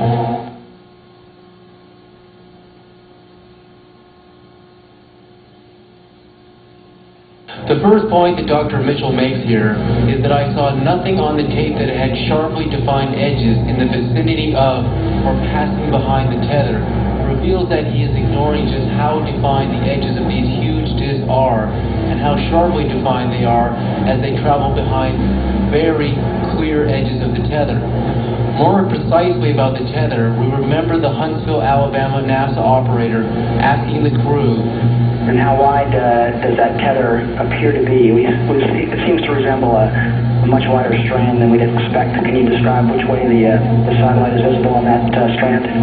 The 12-mile-long tether cable was only a tenth of a centimeter in thickness and should not have been visible from over 77 miles away. There was no answer to why it appeared so thick because the shuttle astronauts did not know the answer then. But on Wednesday, February 28, 1996, of the NASA STS-75 Day 7 highlights, they recorded the very reason, as the scientists report, that they can measure sunlight-induced electrical charge on the tether and satellite as it moves through the daylight and night portions of its orbit around the Earth. because the tether was charged with energy constantly by the highly charged particles in space and from the ionosphere, it produced a magnetic field around it which became sunlit and very visible. But also the report revealed that nitrogen gas from the satellite had been emptied and the gas would have become ionized, which could have produced a neon tube-like effect. This all explained precisely why the tether appeared so thick from so far away. It had nothing to do with the glare or out-of-focus theories. Scott is trying to do a quick, good job here adjusting the cameras. Copy that. Satellite now 100 nautical miles. He completely unzoomed and you see the full extent of the tether. I'm trying to adjust the focus, but I can't get better than that. Okay, Claude. Thank you. Let me zoom in now. So precisely, the UFOs can be seen passing behind the thickness of the tethers, sunlit-induced electrical charge, and ionized gas. The light shining off of the tether and the energized field obscures the light shining from the UFOs precisely because the UFOs are passing behind the tethered satellite. These are all facts that Dr. Mitchell was unaware of. This view showing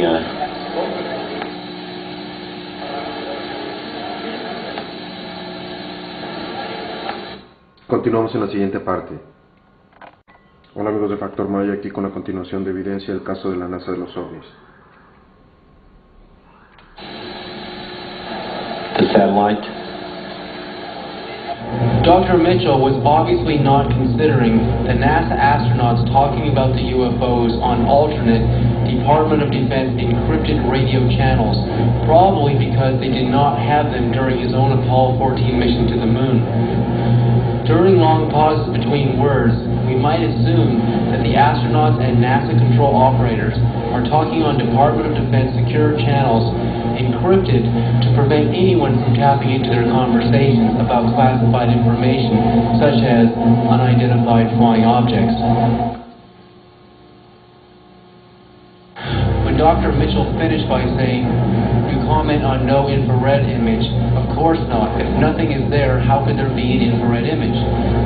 Dr. Mitchell was obviously completely unaware of how objects that are vibrating with electromagnetic energy higher in frequency than the human eye can see, such as the near ultraviolet range of light, can actually exist but be undetectable in the visible and infrared ranges of light. Perhaps such observations required advanced ideas in quantum physics that he was not prepared to accept at the time.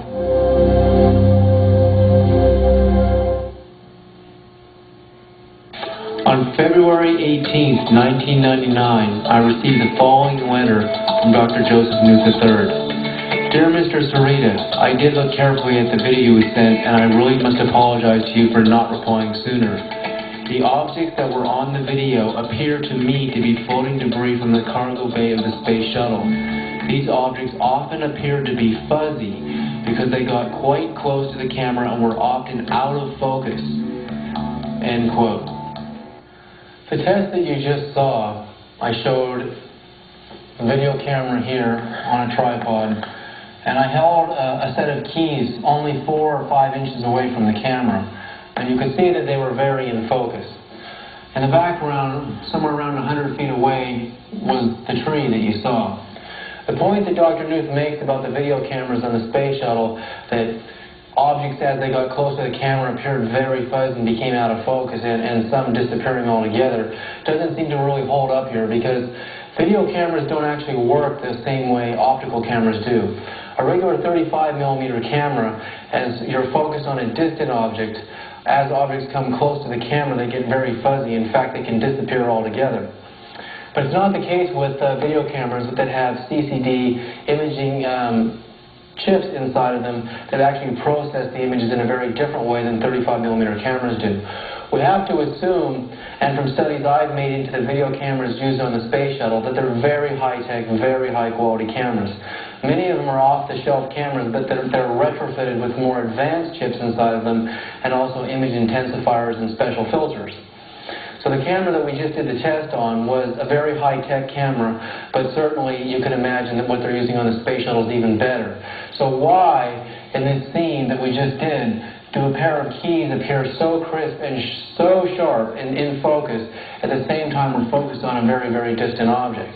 It seems to defy the explanations and reasoning Dr. Knuth gave as to what we were seeing on the tape. James Oberg came up with excuses about what we were seeing. He couldn't acknowledge that the objects were going behind the tether. He just ignored the facts, the simple facts. He tried to say that what we were seeing was an optical illusion produced by the CCD in the video camera. He's trying to say that as these objects came near to the camera and they got close, they produced this fuzzy orb called an airy disk. When an object gets too close to a video camera or to a lens in a 35mm camera, for example, it just basically produces a very fuzzy and very soft light. It's very translucent and in some cases barely even detectable.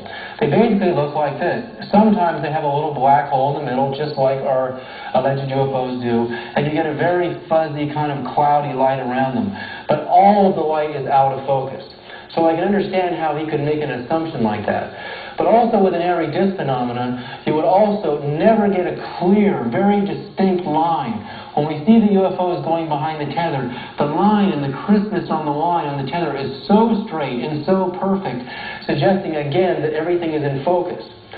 When I demonstrated the test on the camera earlier, where we passed a set of keys very close, within 4 or 5 inches of the camera, while the camera was focused on an object far in the distance, we noticed that the keys were very much in focus. There was no airy disk around the keys. We didn't get an effect like this. We had keys that were perfectly in focus while the tree in the background was also in focus. So what was James Oberg trying to tell me?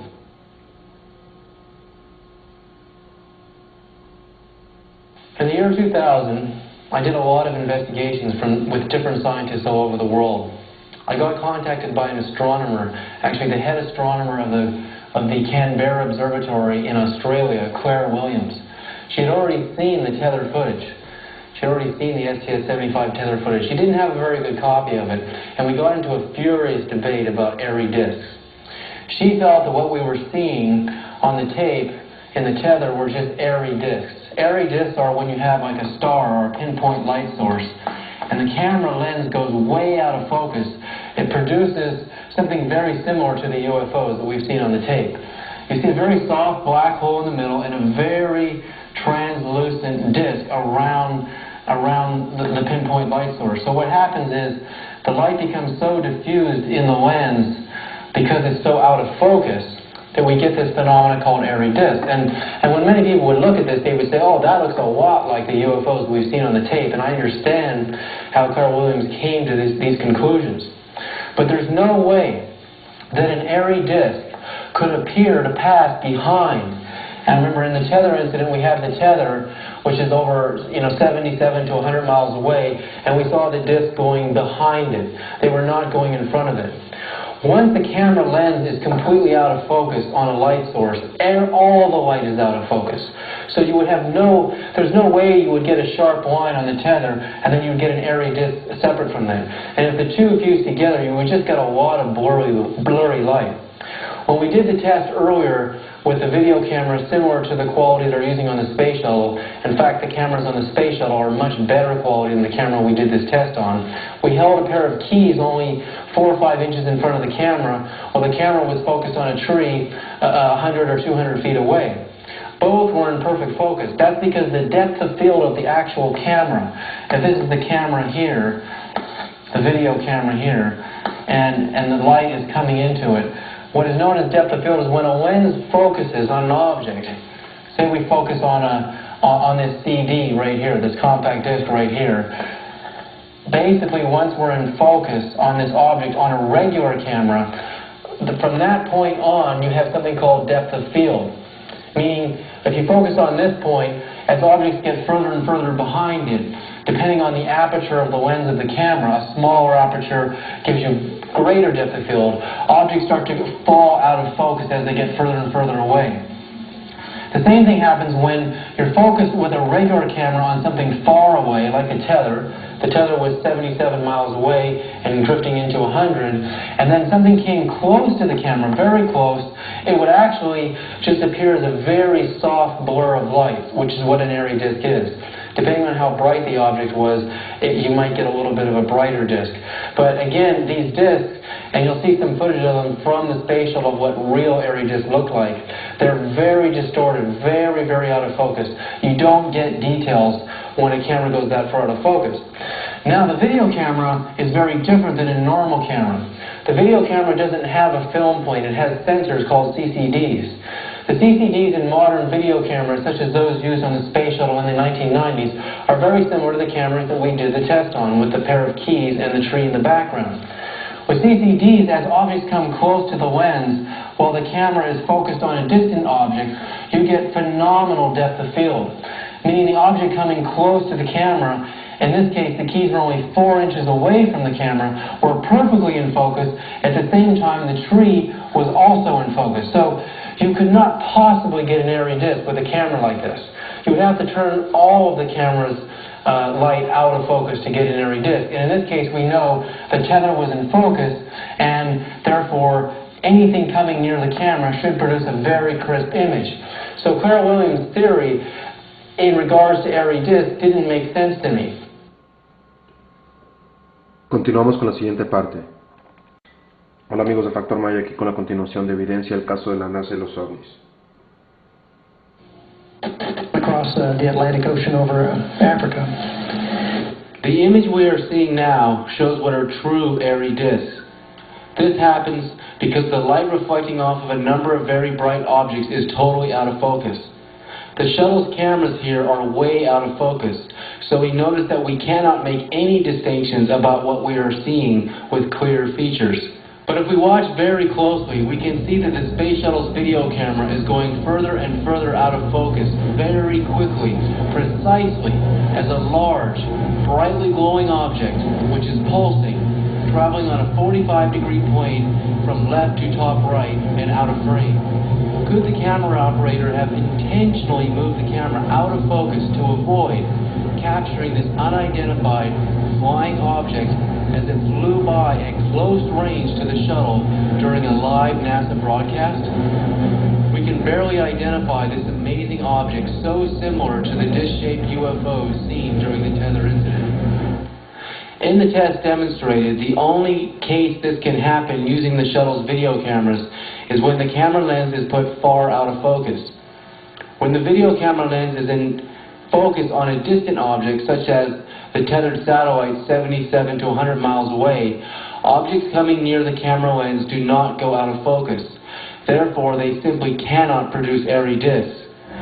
Also, more precisely, an airy disk cannot appear to pass behind an object 77 to 100 miles away, such as the tethered satellite, or any distance away, because they only appear when the lens is far out of focus. And when the lens is out of focus, we cannot make any distinctions about what we are seeing. Also, when you consider the number of things that look like this, in this case we have a CD, a compact disc, we all know what these are now. They look very similar, but they're not the same thing. A tire also has a hole in the middle, and it's wheel-shaped. UFOs are classically disc-shaped. This is what they normally look like. So because things look similar, we can't make the mistake of assuming that they're all the same thing because they look like they're the same thing. So anyway, in this debate, Claire Williams absolutely would not concede that what we were seeing were UFOs. But she did admit to me that she's mystified by this subject because she herself has actually seen UFOs.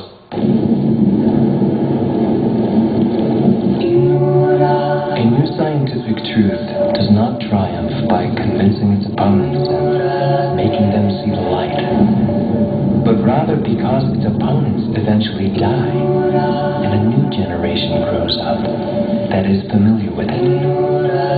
Max Planck, the godfather of quantum physics. Why was this investigation on NASA UFOs moving into quantum physics? Because without some basic understanding of magnetism, gravity, and light integrated into quantum ideas, the next observations about the UFOs would be impossible to comprehend. We were about to study phenomena that only quantum physics could explain. On the night of January the 10th, 2000, a giant new theory in quantum physics exploded into my mind with crystal clarity. The theory would prove that gravity is grading in frequencies that eventually, at higher frequencies, would go far beyond light speed, and that those higher frequencies of gravity would conquer the vast diameter of our own galaxy, 100,000 light years, in 1 second and then in zero time. Eventually, the theory would show how the highest frequencies of gravity could conquer the distance of the entire universe in zero time. Thus, gravity at this highest frequency would be the only force that is truly beyond space and time.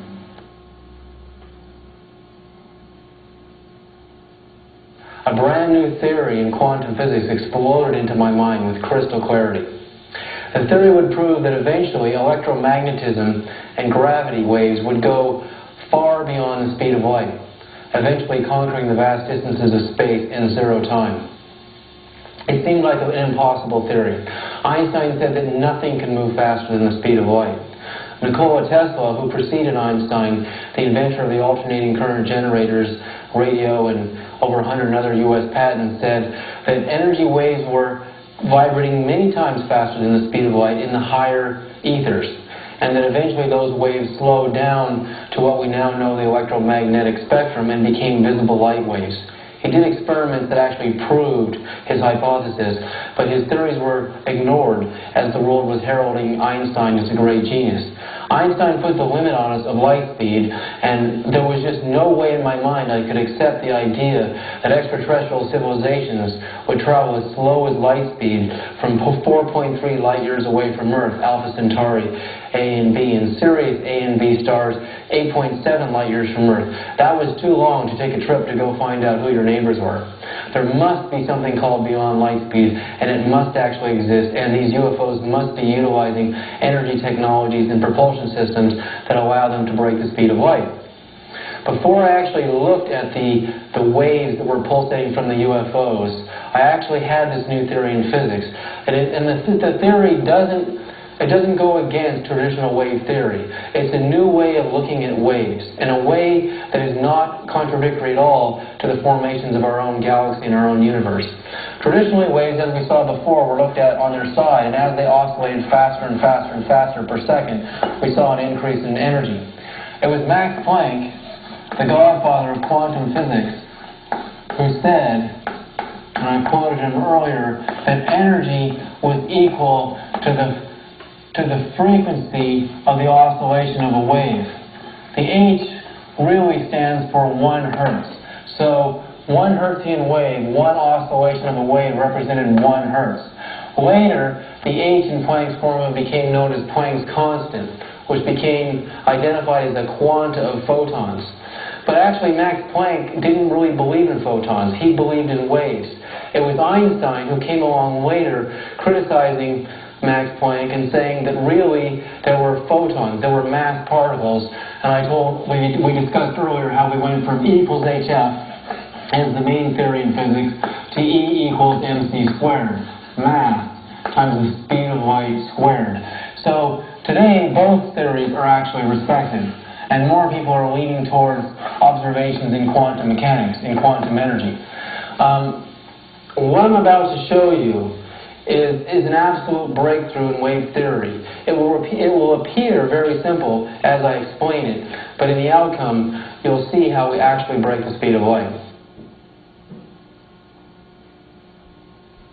I call the theory gravity beyond light speed theory because looking into the core of a galaxy, looking at a galaxy, I finally understood what was going on. If a galaxy was working perfectly and created the largest amounts of energy in existence known to science, and there must be something about the galaxy that could reveal to us how we could reach these tremendous levels of energy required to go beyond the speed of light. So looking at a galaxy, I felt I understood it for the first time. So what I did is I built what's called a galaxy clock. I'm not actually creating a galaxy, I'm creating the energy that actually created the galaxy itself, and I'm going to show you how that all works and how that relates to going beyond the speed of light. So the first thing I've done is I've used the distance that light travels per second as 1 inch on the galaxy clock. Light travels 186,282 miles every second. It's constant. It never changes. It doesn't slow down and then speed up. So because that's a constant, I can use that as a mark on my clock. So every second on each of these wheels spiraling further and further inwards, the galaxy makes in 1 second, each wheel goes one distance of the speed of light. So this distance from here to here is equal to here. So we're going to actually see the movement of electromagnetism, which is what light is, as it moves through these concentric wheels in the galaxy clock. This line here represents gravity, force, space, and time, which is actually the distance between the center of my clock and the outermost wheel in a much greater distance. And it actually represents a force called gravity that we'll actually see growing as we move through the clock. So what I'm going to do now is, as I've already counted 12 points on the galaxy clock, I'm going to connect all of the relative lines into each concentric wheel, and you're going to start to see what's actually happening in the clock. Continuamos en la siguiente parte. Hola amigos de Factor Maya, aquí con la continuación de evidencia, el caso de la NASA de los OVNIs. We're going to see that second number 1, this happened. We went from this line to this line. We don't really see much change yet. In the second, connecting each line, we can start to see a little bit of a curvature happening in the second line. In the third second, we can see the clock is starting to curve. Space and time is actually starting to curve. The oscillations per second are starting to increase as we move closer to the center of the clock, as we move through time. The fourth second, we can really see things starting to change now. The fifth second,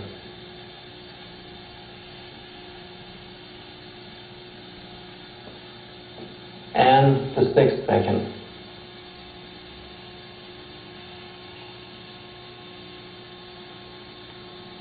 So far in 6 seconds on the galaxy clock, we've made a half an oscillation in the innermost wheel, and we've made a very insignificant amount of oscillation in the outermost wheel.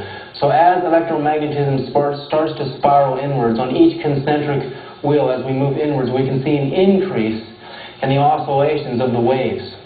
One oscillation of a wave would represent 1 hertz, or 1 hertz in the formula of Max Planck. Energy is equal to the frequency of the oscillation of a wave. So we're seeing an increase in the oscillations of waves. Therefore, we should see an increase in energy, because as wave oscillates more times per second, we'll actually see energy increasing according to Planck's formula. We saw the same thing happening in the electromagnetic spectrum. The faster waves oscillated per second, the more energy they produced. We're going to learn how that energy is produced in a moment, but let's go another 6 counts on the galaxy clock. The 7th second.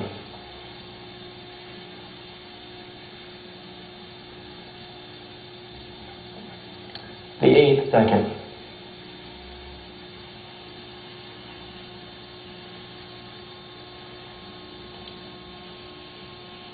At the 8-second point, we're actually going almost 2 times the speed of light, according to my theory. We've touched the gravity, force, space, and time line here, and in the same second we've crossed the speed of light twice. The distance that light travels per second is this distance, but we've gone through 2 of them in 1 second. So at this point in the galaxy clock, I detect that there's so much energy present that photons and mass are starting to accelerate beyond the speed of light. So here we've gone 2 times the speed of light. The 8th second. The 9th second, actually.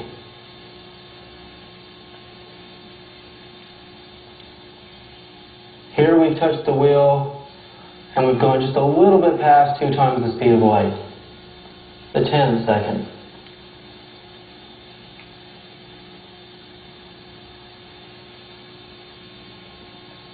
All the way to here, we've almost gone 2.5 times the speed of light on the 10th second. in the innermost wheel. The 11th second.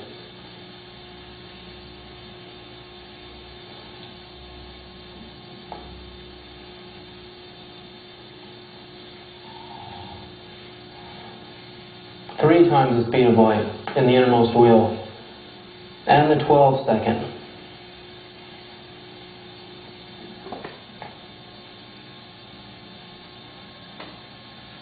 All the way to 12.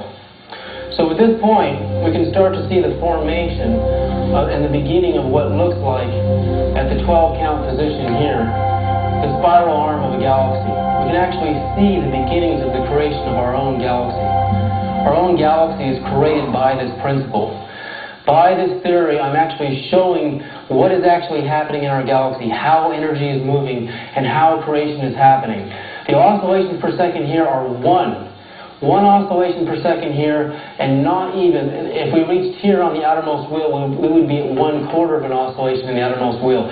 So the theory is demonstrating that as electromagnetic energy, light, starts to spiral inwards on smaller and smaller orbits, we see an increase in the oscillations per second, and therefore an increase in energy. And as energy increases, it starts to affect particles, it starts to affect mass. Just as Dr. Earl Van Landingham said that 18 MeV protons could allow spacecraft to do 1/10 the speed of light, so as energy increases, as electromagnetic energy increases, as the oscillations increase, when that energy, when mass comes in contact with that energy, it starts to accelerate. But again, Einstein's law prohibits that solid mass can go beyond light speed. But there's another phenomenon happening in the galaxy clock. As the frequency of energy increases, so does the frequency of mass. And as mass increases in frequency, in essence it becomes lighter. It becomes less and less mass. So actually we're taking Einstein's theory in reverse. He's actually correct. Mass cannot attain the speed of light. But if mass becomes less mass, in other words, as its frequency is raised, mass is reducing. Mass is becoming lighter and lighter and lighter. And if mass can become lighter and lighter and lighter as it attains higher frequency, then mass can actually accelerate towards the speed of light. And in a moment, we're going to build phase 2 on the galaxy clock. We're going to start from here and go another 12 points and see what happens next.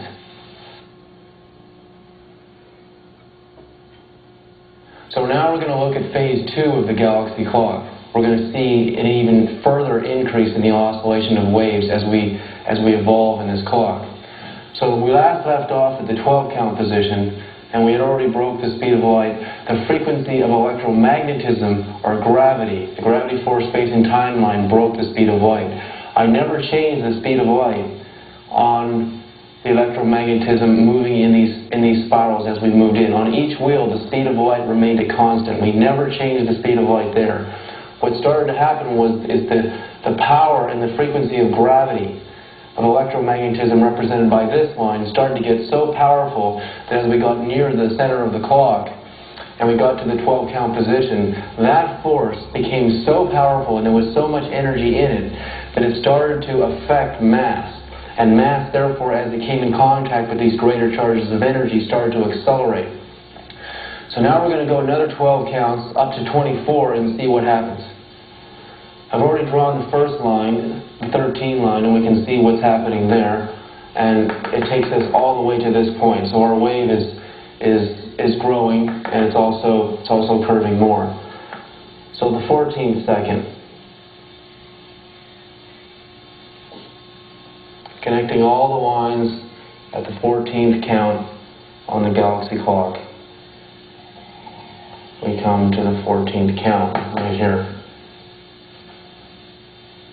The 15th second.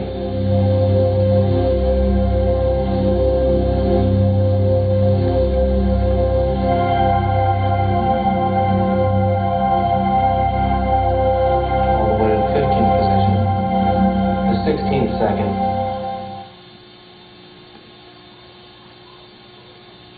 Connecting each point on the galaxy clock, on each wheel, at the 16 count position. We're starting to see what's happening. The 17th count. connecting each point on each wheel at the 17th count position to come to here. The 18th count.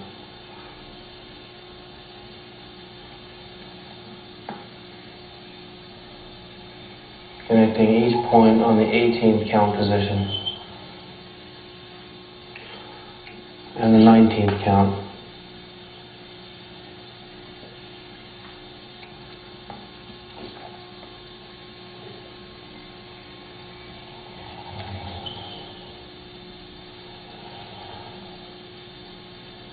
At this point here, we're at least 6 times the speed of light, because in the same second, while electromagnetism is following the speed of light on the waves, the electromagnetic or gravity force, space and time line in the same second is jumping from this point all the way to here.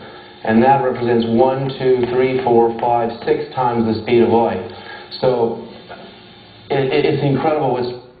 Continuamos en la siguiente parte. Hola amigos de Factor Maya, aquí con la continuación de evidencia el caso de la NASA y los ovnis. To happen here. We're starting to see the acceleration of mass going far beyond the speed of light. And one of the things that happens as photons, as any mass in this high frequency wave state starts to accelerate past the point of light, we're starting to see what's going to happen and what is representative of a black hole in the center of our galaxy. I'll explain that in a minute as we finish the clock. The 20th second.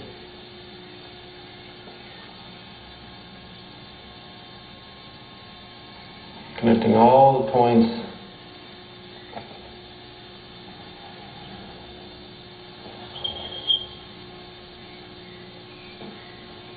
the 21st second.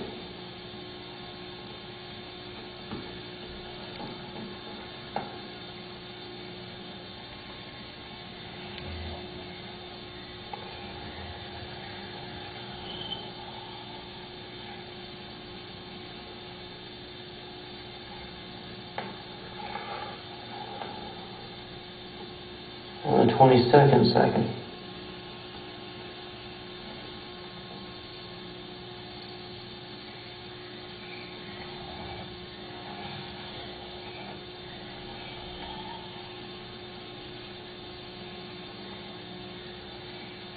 And the 23rd second. We're coming down to the last seconds on the clock, and the 24th.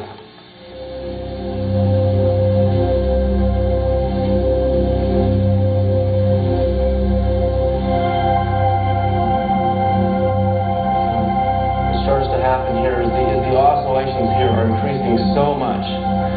Again, as we look at this galaxy clock, we are seeing the creation of our own galaxy. We can look now for a moment at what the core and what a galaxy actually looks like, and we can see the same phenomena happening. The same creation is actually happening. So what's actually happening is if we take this spiral into an eternally smaller and smaller and smaller orbit, what starts to happen is the oscillations per second of the wave increase so dramatically as we get into smaller and smaller micro-orbits that basically go into the millions, the billions, and the trillions, and all the way to a Google. A number that is so high that as the oscillations get smaller and smaller and smaller, there's actually no end to how small we can go, because we can go into the micro-universe. And as we go into the micro-universe, the oscillations of the wave become so high that the frequency of gravity, the energy in the vortex, the gravity force space and timeline is showing us that as it's curving and as it's oscillating faster and faster and faster, that mass, as it comes in contact with this force, starts to accelerate. Photons go from a lower frequency wave state into a higher frequency wave state. For example, in the radio spectrum, as we looked at the electromagnetic spectrum earlier, the lowest part of the EM spectrum that we know, waves are oscillating at around 1,000 times per second. By the time you get into visible or even radio frequency, you're at 1 million times per second. A wave is oscillating 1 million times per second. That means over a distance of 186,282 miles, if we had a wave that long and we coiled it, it would oscillate 1 million times in the frequency of radio. In microwaves, you're oscillating 1 billion times per second. And by the time you get into infrared, you're at 1 trillion times per second. So when we get into the visible light spectrum, we're operating and oscillating at numbers that are so high in frequency. So what's happening as this frequency increases is, again, the force of gravity becomes so strong that any mass that becomes in contact with that frequency, photons or even solid mass, the frequency of that mass becomes so high that the mass becomes, in essence, lighter. In other words, it doesn't have that sort of feeling of weight to it, the feeling of mass. So it starts to accelerate. So this is starting to tell us what's happening in a black hole in the center of our galaxy. If we look at a black hole, first of all, it appears black. And most scientists think that it's just a tremendous force of gravity in the center of the black hole. And they're right.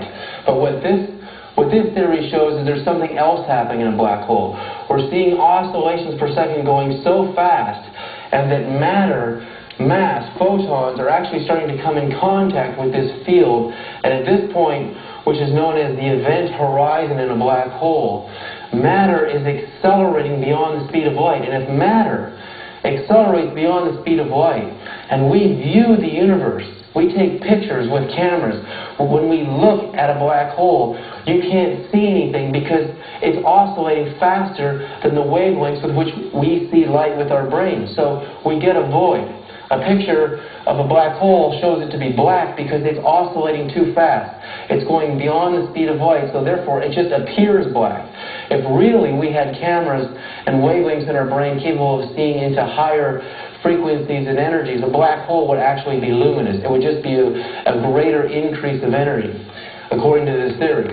So as we get smaller and smaller and smaller in the orbits, the oscillations per second start to go into numbers that the highest number ever counted is a googol. A number per second that we can't even imagine. So at that point, if we could make a spacecraft that could oscillate with energy vibrations anywhere near this point, we would see that spacecraft be capable of producing energies that could allow it to conquer the speeds of light. So what does all this have to do with the UFOs? What does this have to do with the UFOs in this investigation? Well, it wasn't going to be clear to me until a month later, after I had this discovery, that I actually took pictures of the waves that were pulsating off of the UFOs in the STS-75 tether incident. I actually slowed the video down frame by frame, and I took pictures off a TV monitor to actually look at the waves themselves. I really had no idea what I was going to find. But before we go to there, I'm going to explain a few more things about the gravity beyond light speed theory and how this model is not only showing us what's happening in our galaxy, but also is showing what's happening in our microuniverse. In theory, this is just a theory. It's a theory on paper. It would have to be demonstrated and proven to be correct. One experiment done by a physicist named Dr. Randall Mills at a company called Blacklight Power.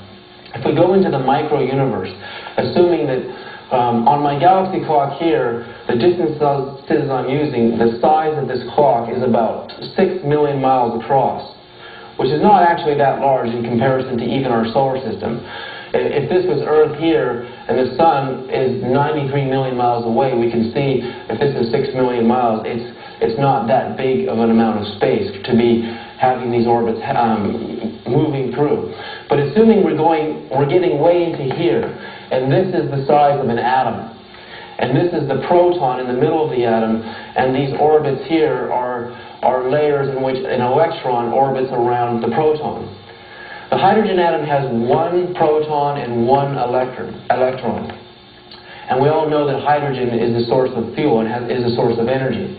Dr. Randall Mills took, using a chemical process, actually shortened the distance between an electron's orbit in a hydrogen atom. In other words, if an electron was orbiting here, he caused it to jump to, say, here. What would happen? if we could change the orbit of an electron from here to the energy in a hydrogen atom. According to this theory, the answer is obvious.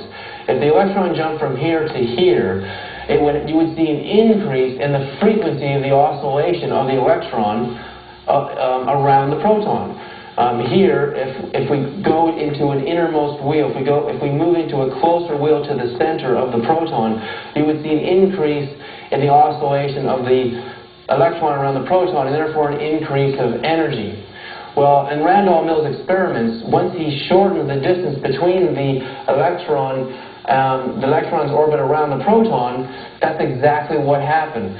The hydrogen atoms started to produce more energy in the form of actual heat. Continuamos en la siguiente parte. Hola amigos de Factor Maya, aquí con la continuación de evidencia del caso de la NASA y los ovnis. And in the form of actual energy waves. Although Randall-Mills doesn't have the same explanation, when I applied his experiment to the galaxy clock, I saw that it fit in perfectly. So even on a micro level, in the micro universe, we can see the same thing happening. An increase in oscillations represents an increase in energy. So now, I'm going to explain a little bit about going into this process of how electromagnetism increases as oscillations in electric fields increase. We're going to look at a little bit of a different diagram. The evidence of magnetism increasing as oscillations of photons, which are just electromagnetic waves, can be demonstrated in part by the properties of an electromagnet. If we take a conductor rod such as copper or steel, and we wrap windings of copper wire around the conductor and run an electric current through the wire, the conductor rod turns into a magnet. This is because as electromagnetism through the wire oscillates around a nucleus, the conductor rod, energy in the form of magnetism, gravity, is produced in the vortex. The energy in the form of magnetism produced is relative to the frequency with which the current oscillates through the wire around the conductor. As the number of windings of wire increase around the metal conductor rod, with the same constant speed flow of energy moving through the wire, the energy in the form of magnetism gravity increases. This is part of what is happening in the galaxy clock. As photons of light waves oscillate into smaller and smaller orbits, the energy produced in the vortex in the form of magnetism gravity is increasing. But in the galaxy clock, electromagnetism moving at the speed of light as a constant can move into infinitely smaller and smaller orbits into the microcosm even, and the frequency of oscillations per second can also increase towards infinity. Thus, magnetism gravity is also going to increase towards infinity.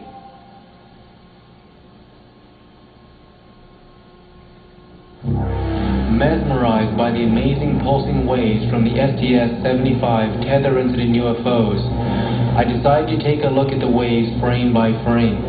I felt they might reveal the propulsion system of these giant UFOs.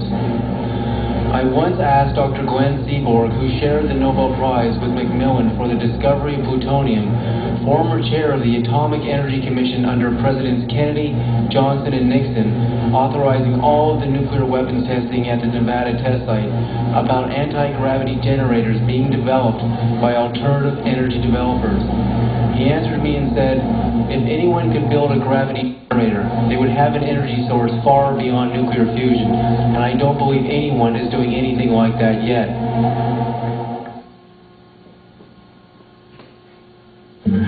On a huge TV screen with a flawless S-video VCR, and with the help of Steve Orkland, an amazing zero-point energy scientist, we identified and freeze-framed the first pulse of the UFO as it was passing over the top of the 12-mile-long tether.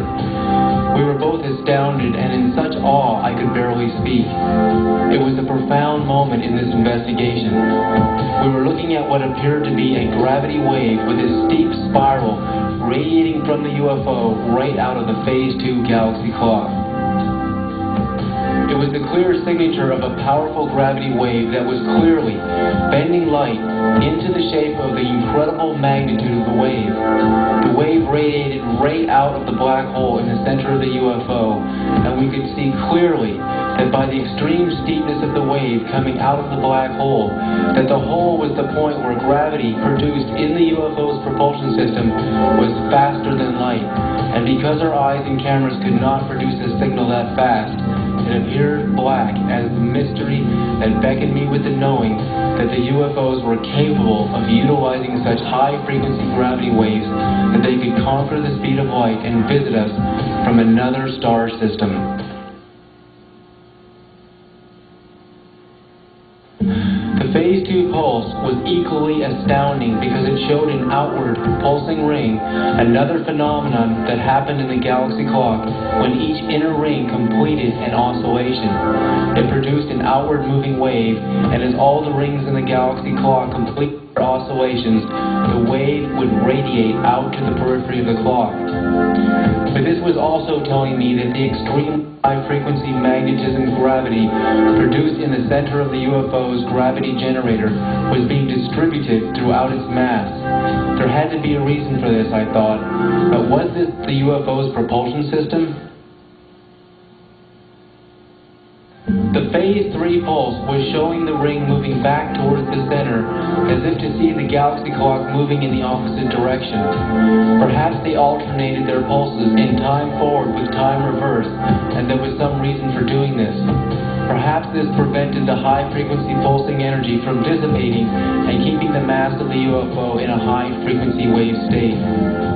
I really believe that the answer to our future space program was staring at us with a clear signature from a most profoundly advanced extraterrestrial civilization. But who were they? The answer would take more time.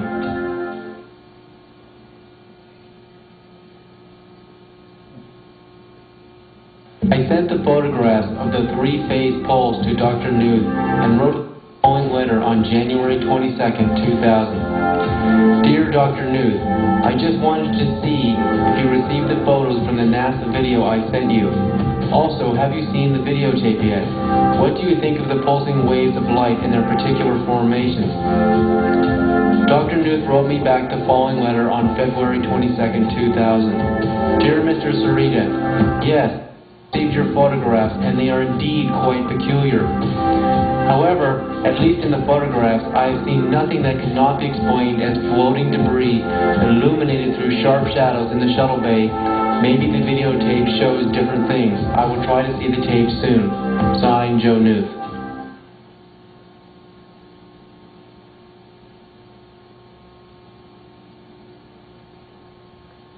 In the year 2000, I read on the cover of an old issue of Discover magazine from August of 1998, Was Einstein Wrong?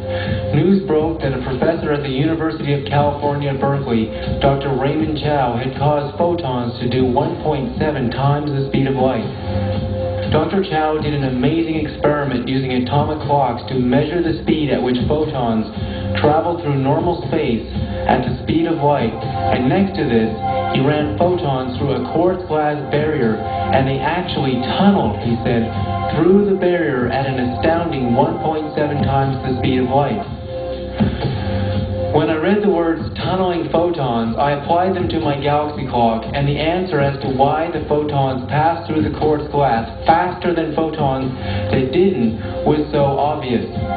The tunneling photons, which were just electromagnetic waves by my new theory, tunneled in such microscopic orbits that the magnetism gravity produced in the vortex produced more energy than required for photons to do light speed. When the magnetism gravity signal got too powerful, the photons increased in energy frequency, thus they became even more energized and lighter than they already are, and they broke the speed of light. The implications towards understanding this are astounding. Because the energy required for photons to move at the speed of light number, and we can now see in the galaxy clock that gravity is increasing towards infinity, that magnetism gravity will eventually conquer the point where the energy of gravity will be greater than that needed for photons to move at the speed of light. At this point, where oscillations of waves per second are so high, the energy gravity produced in the vortex will cause photons to move faster than the speed of light. Increase in oscillations of photons, light waves, causes an increase in magnetism gravity. At the center of a galaxy is a black hole, where the oscillations of electromagnetic second grow towards the infinity of smaller and smaller orbiting photons and the electromagnetic waves. The smaller and smaller orbiting photons are producing greater and greater increases in gravity at the center of the black hole. When any mass comes in contact with higher and higher frequency... Continuamos en la siguiente parte. Hola amigos de Factor Maya, aquí con la continuación de evidencia el caso de la NASA y los ovnis. Gravity becomes lighter and lighter, easily glides towards the speed of light and far beyond. By this new theory, a black hole's event horizon is the point where photons and mass become so light, and with such highly quantized electromagnetic energy, they glide faster than the speed of light. The event horizon merely appears black just because as photons and mass are accelerating beyond light speed, and we cannot see anything moving that fast, the signal appears void because we can only see events in what I now call relative light speed time. Canadian scientist John Hutchison is the discoverer of what is now known as the Hutchison effect. I met with him in the year 2001 to learn about his work and to show him the galaxy clock and gravity beyond light speed theory. His work demonstrated the principle perfectly. He was the first scientist to change the frequency of mass from a low 7 to 8 Hertz wave state to a higher frequency. He did this in an amazing experiment where he bombarded a 75-pound cannonball with high-frequency waves produced by Tesla coils, radio and Van de Graaff waves. As the 75-pound ball absorbed the high-frequency magnetic waves, its mass became lighter, and so light that it actually started to levitate. If we can change the frequency of mass into a high-frequency wave state, it can eventually turn into a form so light that the energy required for propulsion for a spacecraft would reduce or become more efficient and allow us to experience less and less inertia, therefore experience less g-force in spaceflight. If mass could become so light that it became as light as a photon, mass or spacecraft could attain the speed of light with very little energy in the form of actual propulsion. If mass or spacecraft could transform into such a high-frequency wave state that it went far beyond the frequency of waves in the visible light spectrum, mass or spacecraft could become invisible. Higher yet, mass or spacecraft could break the speed of light. Now it was very clear to me how the UFOs were traveling beyond light speed. They were pulsing their spacecraft with such high-frequency waves of energy that the spacecraft reduced its mass to the point that it became so light, lighter than a photon, and when mass becomes that light, it takes so little energy for it to move at the speed of light and beyond. The answer to how we could propel ourselves to the stars was being transmitted to us in the form of a gravity beyond light speed energy wave, the very signature to how a spacecraft could break the speed of light and visit us from outside our own solar system and possibly from one of our nearest stars.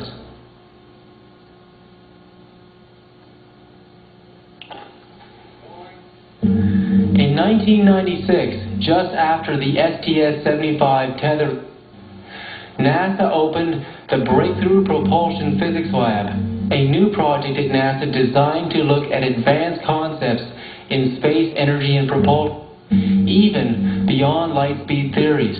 Was it a coincidence? In 1998, Dr. Franklin Chang Diaz, an American physicist who heads the NASA Advanced Space Propulsion Lab near Houston, Texas, an astronaut on board the Space Shuttle STS-75 Tether Incident Mission suddenly developed a new type of propulsion rocket drive system for NASA.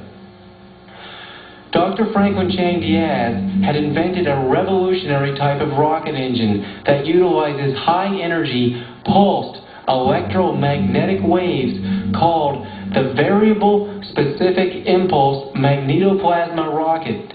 The key words were pulsed and electromagnetic waves. Did Dr. Franklin Chang Diaz see something on STS-75, the same UFOs we are seeing on the video today? Was he trying to reverse engineer the kind of physics that he thought he was seeing radiating from the UFOs?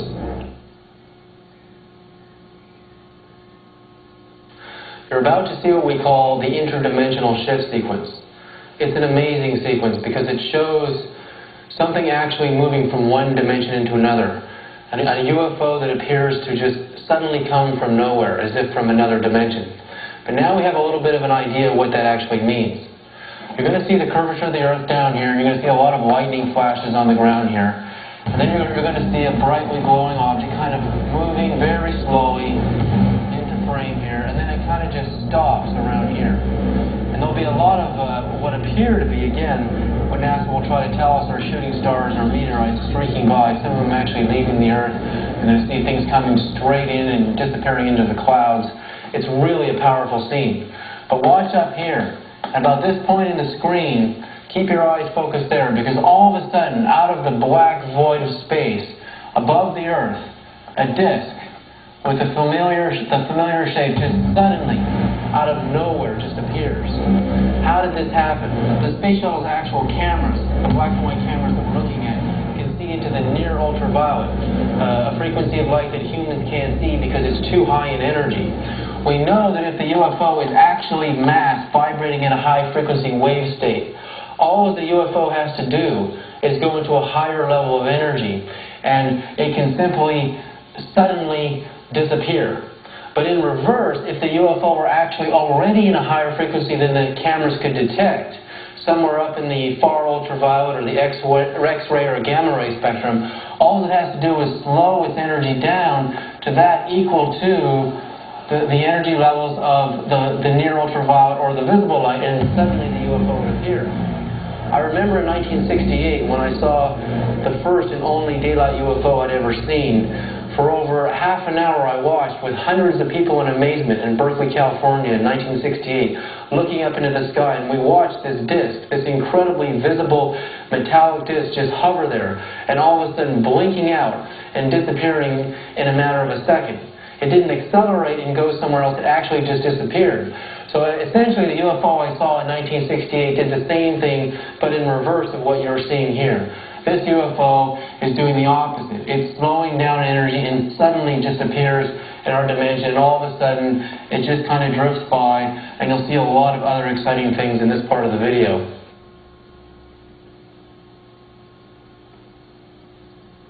As the Space Shuttle was moving in a prograde orbit around the Earth at 18,000 miles per hour, seen moving from right to left, we can now see a large, disc-shaped, unidentified flying object accelerating from the lower right beyond the speed of the Space Shuttle. Now the object slows down and appears to be hovering, an illusion caused as it flies at the same speed as the shuttle, as if following it, an impossible feat for a natural object.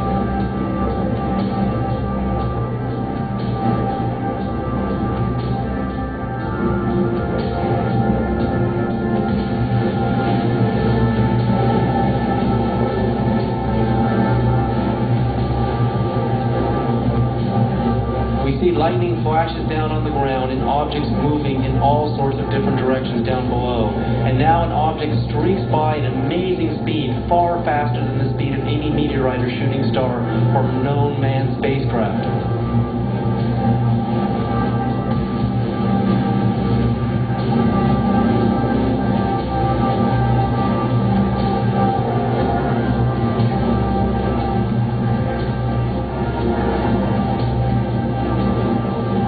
Now in the center of the screen, we can see an unidentified flying object suddenly appearing giving off a tremendous luminosity as it appears to be moving from the higher dimension of energies into a dimension where the visible wavelengths of the camera could observe its light. As we now understand the electromagnetic spectrum, and that the human eyes can only see the visible light spectrum, when an unidentified flying object moves from an energy dimension into our visibility, it is clearly changing frequency of its entire mass from a purely quantized energy state and lowering it to a level of energy where we can actually observe it. This demonstrates that the UFOs are capable of altering the frequency of their mass and the... Continuamos en la siguiente parte. Hola amigos de Factor Maya, aquí con la continuación de evidencia, el caso de la NASA y los OVNIs. Craft from solid mass into pure energy and light, and thus can attain the speed of light.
By the ancient Druids in approximately 2900 BC, embraces the midsummer sunrise and beckons the stars above on Salisbury Plain, near Wiltshire in southern England. Many astronomers believed it was an ancient clock to the sun, moon, and the stars, with precise alignment patterns that continue to mystify scientists today. Was our ancient past about to reveal a mystery so great that it would wait until we realized that our very own future was inside of our past? Across from Stonehenge in a farmer's field in 1996, the same year as the NASA STS-75 tether incident, a crop circle appeared with the identical message of the gravity wave pulsating from the UFO. It was a crop circle with the nearly exact same degree of a spiraling wave curvature, even with the hole in the center, just as the NASA STS-75 pulsing UFO revealed. Were intelligent beings trying to send us a message so clear and with such regularity that it was intended for us to decode? Was the message the secret to their propulsion systems and a gravity generator energy source capable of solving our environmental energy pollution crisis? In 1938, a Chinese and Tibetan team of archaeologists, led by Chinese professor Chai Pu-Tei from the University of Beijing, discovered an astounding burial site high in the mountains of Bayan Kara Ula on the border of Tibet and China. The Chinese-Tibetan team found a gravesite containing the skeletal remains of what appeared to be tiny people with large bulbous heads. The team found that the cave area is still inhabited by two tribes that have some of the same physical attributes. They are frail in their bodies and stand between 3'6" and 4'7", with an average height of 4'2". The two tribes are known today as the Hans and the Zopas. But then the research team found evidence of an extraterrestrial origin. They found a series of large stone round discs in the burial caves. The discs were round, had a square notch cut out of the side, with a hole in the middle, and a spiraling groove of ancient written characters spiraling out from the center that would be later translated by a Chinese scientist named Dr. Sum Nui in 1962. In 1965, 716 more grooved Dropa stone discs were discovered in the same burial caves. The researchers were told by the local tribespeople that the stone disk marked an event that happened some 12,000 years ago.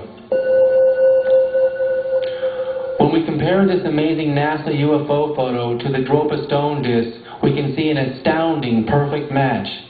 We can see a disc-shaped UFO, a black hole in the center, the square notch cut out of the side, and a spiraling wave radiating out from the center of the disk to the rim, all identical to the 12,000-year-old Dropa stones.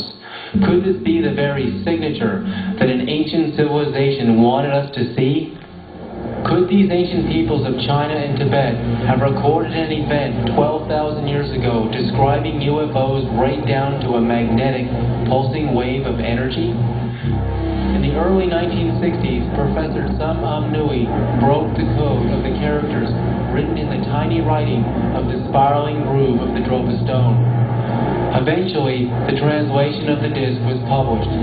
The translation revealed that some 12,000 years ago, a spacecraft from another planet had crash-landed in the local mountains. A deep rumbling shook the ground, frightening the animals and the local people. They saw a glowing ball of light shaped like a disc, streaking across the sky, which crash-landed into the forest. The hunters were afraid. When the hunters found the disc-shaped craft, they described it as shiny, with an opening in the side of it, hence the square notches, and they saw something moving inside. The story further reveals that the Dropa stones were ancient artistic stone carvings depicting the crash-landed spacecraft. The similarity to the modern NASA UFOs was astounding. Could this be a signature to tell us just whom our modern-day visitors are? Carved on the wall of the caves was a drawing that showed a pictograph of the rising sun, the moon, unidentifiable stars, and the earth, all joined together by lines of pea-sized dots, possibly indicating the origin of the star people who had crash-landed on the earth 12,000 years ago. But what if the dots could tell us what star system the aliens came from?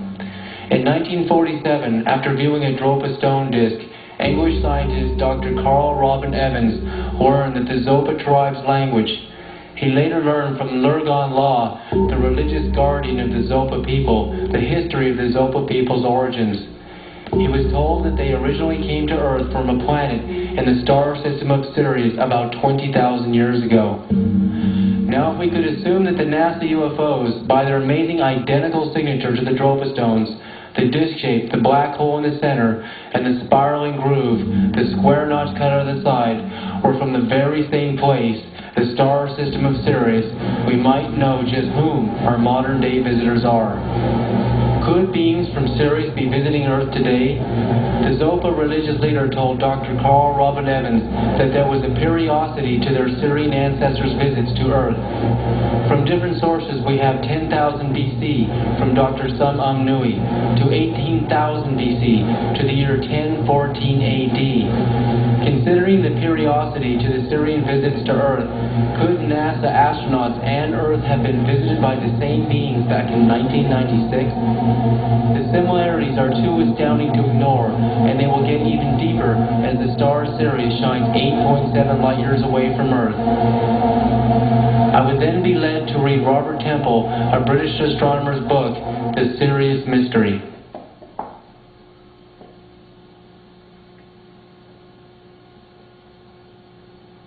An obscure tribal people of Mali, northwest Africa. Continuamos en la siguiente parte. Hola amigos de Factor Maya, aquí con la continuación de evidencia del caso de la NASA y los OVNIs.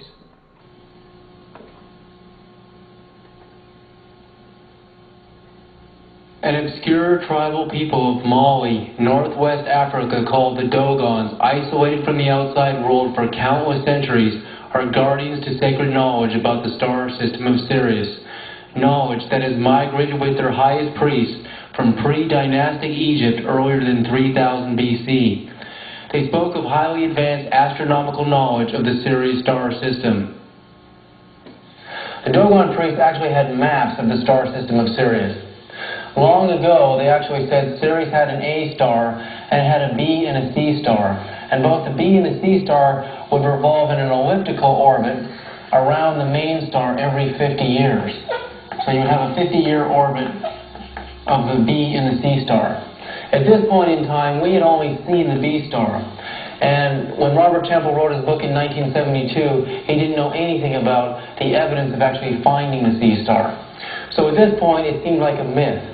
No one really knew if these Dogon priests were accurate with modern astronomy. But in 1995, two French astronomers actually detected the existence of Sirius C. And when they did their measurements on it, they actually found that both B and C did indeed have an elliptical orbit around the star system of Sirius every 50 years, precisely as the Dogon priests had told. Also, in 1997, the same two French astronomers detected planets orbiting around the stars in Sirius B and C. So this would indicate the possibility of life, that beings could actually come from there. So if the Dogons were accurate about all this other information, and it wasn't just some sort of ancient myth, then perhaps they were even accurate about what they also knew about the very beings who came from the star system Sirius. The African Dogon tribes' priests prophesied the return of the Syrian gods and goddesses to earth, whom they call the Nomos. They say the return of the Nomos will be called the Day of the Fish, as the Syrians were known as aquatic beings, half fish and half human. If we see this African Dogon priest drawing of what ancestral knowledge says the ancient Nomos looked like, we can see the image of a spacecraft attached to a large fishtail, an image that beckons us with the profound symbology used by ancient peoples to describe the amphibious quality of these ancient beings from planets in the Sirius star system.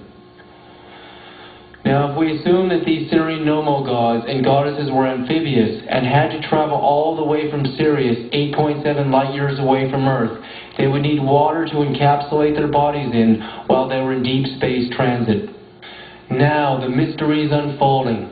Robert Temple wrote in his book, The Sirius Mystery, published in 1976, we should not forget that if aquatic amphibious beings are making an interstellar voyage, they will need fresh water in their ship in considerable quantities.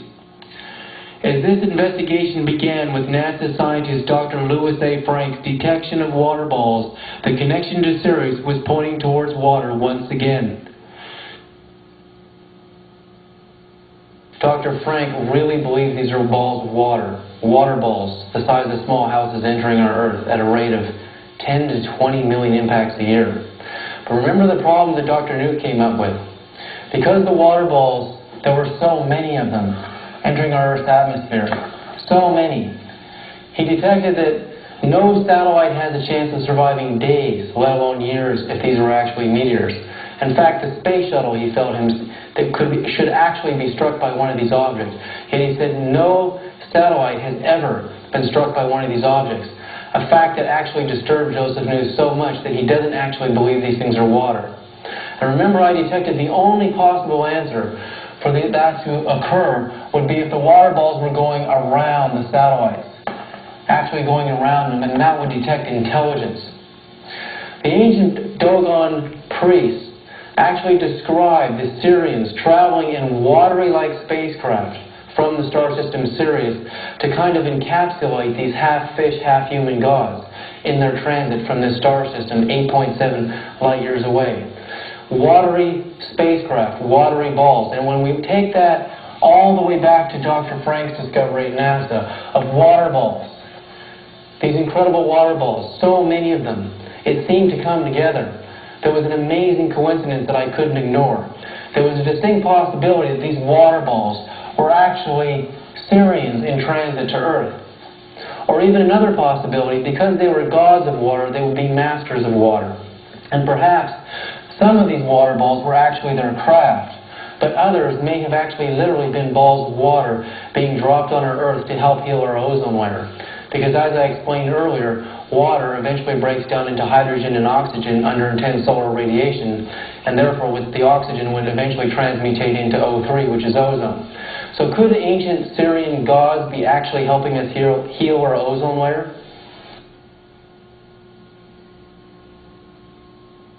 Temple further wrote that the Dogon spoke of an interstellar ship being encased in a thin metal shell, probably manufactured in the solar system, which is essentially hollow, perhaps even largely empty, like a balloon, or containing water at the center, suitably insulated and heated. Temple was inadvertently describing Dr. Louis A. Frank's discovery of the mysterious water balls, which were so high in energy they evaded detection on infrared satellites, probably because they were encased with a radiant barrier, Temple's thin metal shell, to protect them from the intense radiation from the sun and other cosmic rays. But Dr. Frank made his first discovery in 1985, unpublished at the time. And Temple wrote and published his book, The Serious Mystery, in 1976, 9 years earlier. In fact, he never even wrote about or learned of Dr. Frank's water comet mystery. We should not forget the Dogon priests say the Nomos will return, and when they do, it will be called the Day of the Fish. The first indication of their return, say the Dogon, will be that a new star will appear in the sky, the star of the 10th moon. Could the new stars of the 10th moon be the same as the enormous 2 to 3 mile wide UFOs seen on the NASA STS-75 mission in 1996? The Dogon priests also say that the elements which are at the moment retracted inside the body will re-emerge. Then the Nomos will re-emerge. Then the Nomos will land on the earth again in their ark, the landing craft. From this ark will emerge the mythical ancestors, namely the very same personalities who figure in all the myths. So there will presumably be political implications to their arrival. After their return, this group of Nomos will rule from the waters as they are masters of water.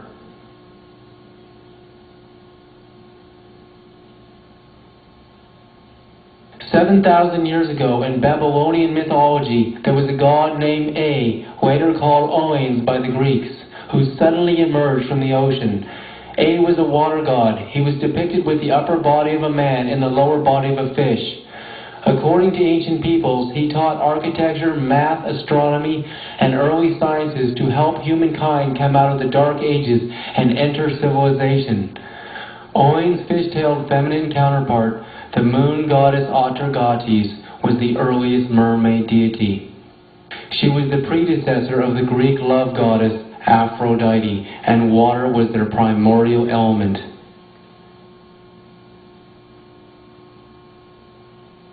Colombia and the satellite now just passing over the west coast of northern Africa. The home of the Dogon tribe, who prophesied the return of the Syrian gods and goddesses, the Nomos, was in Mali, northwest Africa. Was it a coincidence that the shuttle was passing directly over northwest Africa, their precise location, during the astounding incident when the tethered satellite was swarmed by UFOs with the signature of the star system of Sirius written all over them? But as the Dogon priests were keepers of this ancient knowledge from pre-dynastic Egypt around 3000 BC, and the shuttle would be passing directly over Egypt within a few moments, it appeared as yet another coincidence beyond reason. We had to look at what the Egyptians knew about the star system of Sirius. Continuamos en la siguiente parte. Hola amigos de Factor Maya, aquí continuando con evidencia el caso de la NASA y los OVNIs.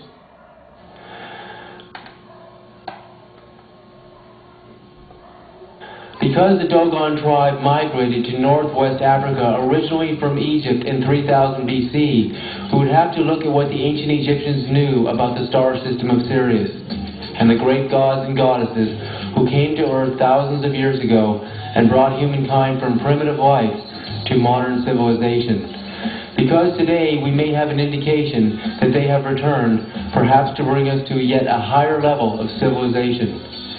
In Robert Temple's book, The Serious Mystery, we learn of the Syrian water god connection to ancient Egypt from the ancient Greek father of history, Herodotus, who studied in Egypt during his life in the 5th century BC. Herodotus details an amazing connection to Sirius and water when he recounts how the ancient Egyptians channeled large amounts of water through canals from the Nile River, called Sirius in ancient times, to the many sacred temples, sites, and the pyramids themselves. The ancient kings had their own burial chambers filled with water to emulate their gods and goddesses likeness to water. Even Khephr's pyramid had a passage bringing water in from the Nile, which encircled it like an island, in which the ancients said the great Cheops lies, symbolizing the ancient god of Egypt as an amphibian. Herodotus described how the incredible maze of canals and passages bringing water to so many of the sacred temples and shrines, even the pyramids themselves, was a sight that he felt surpassed even the pyramids themselves.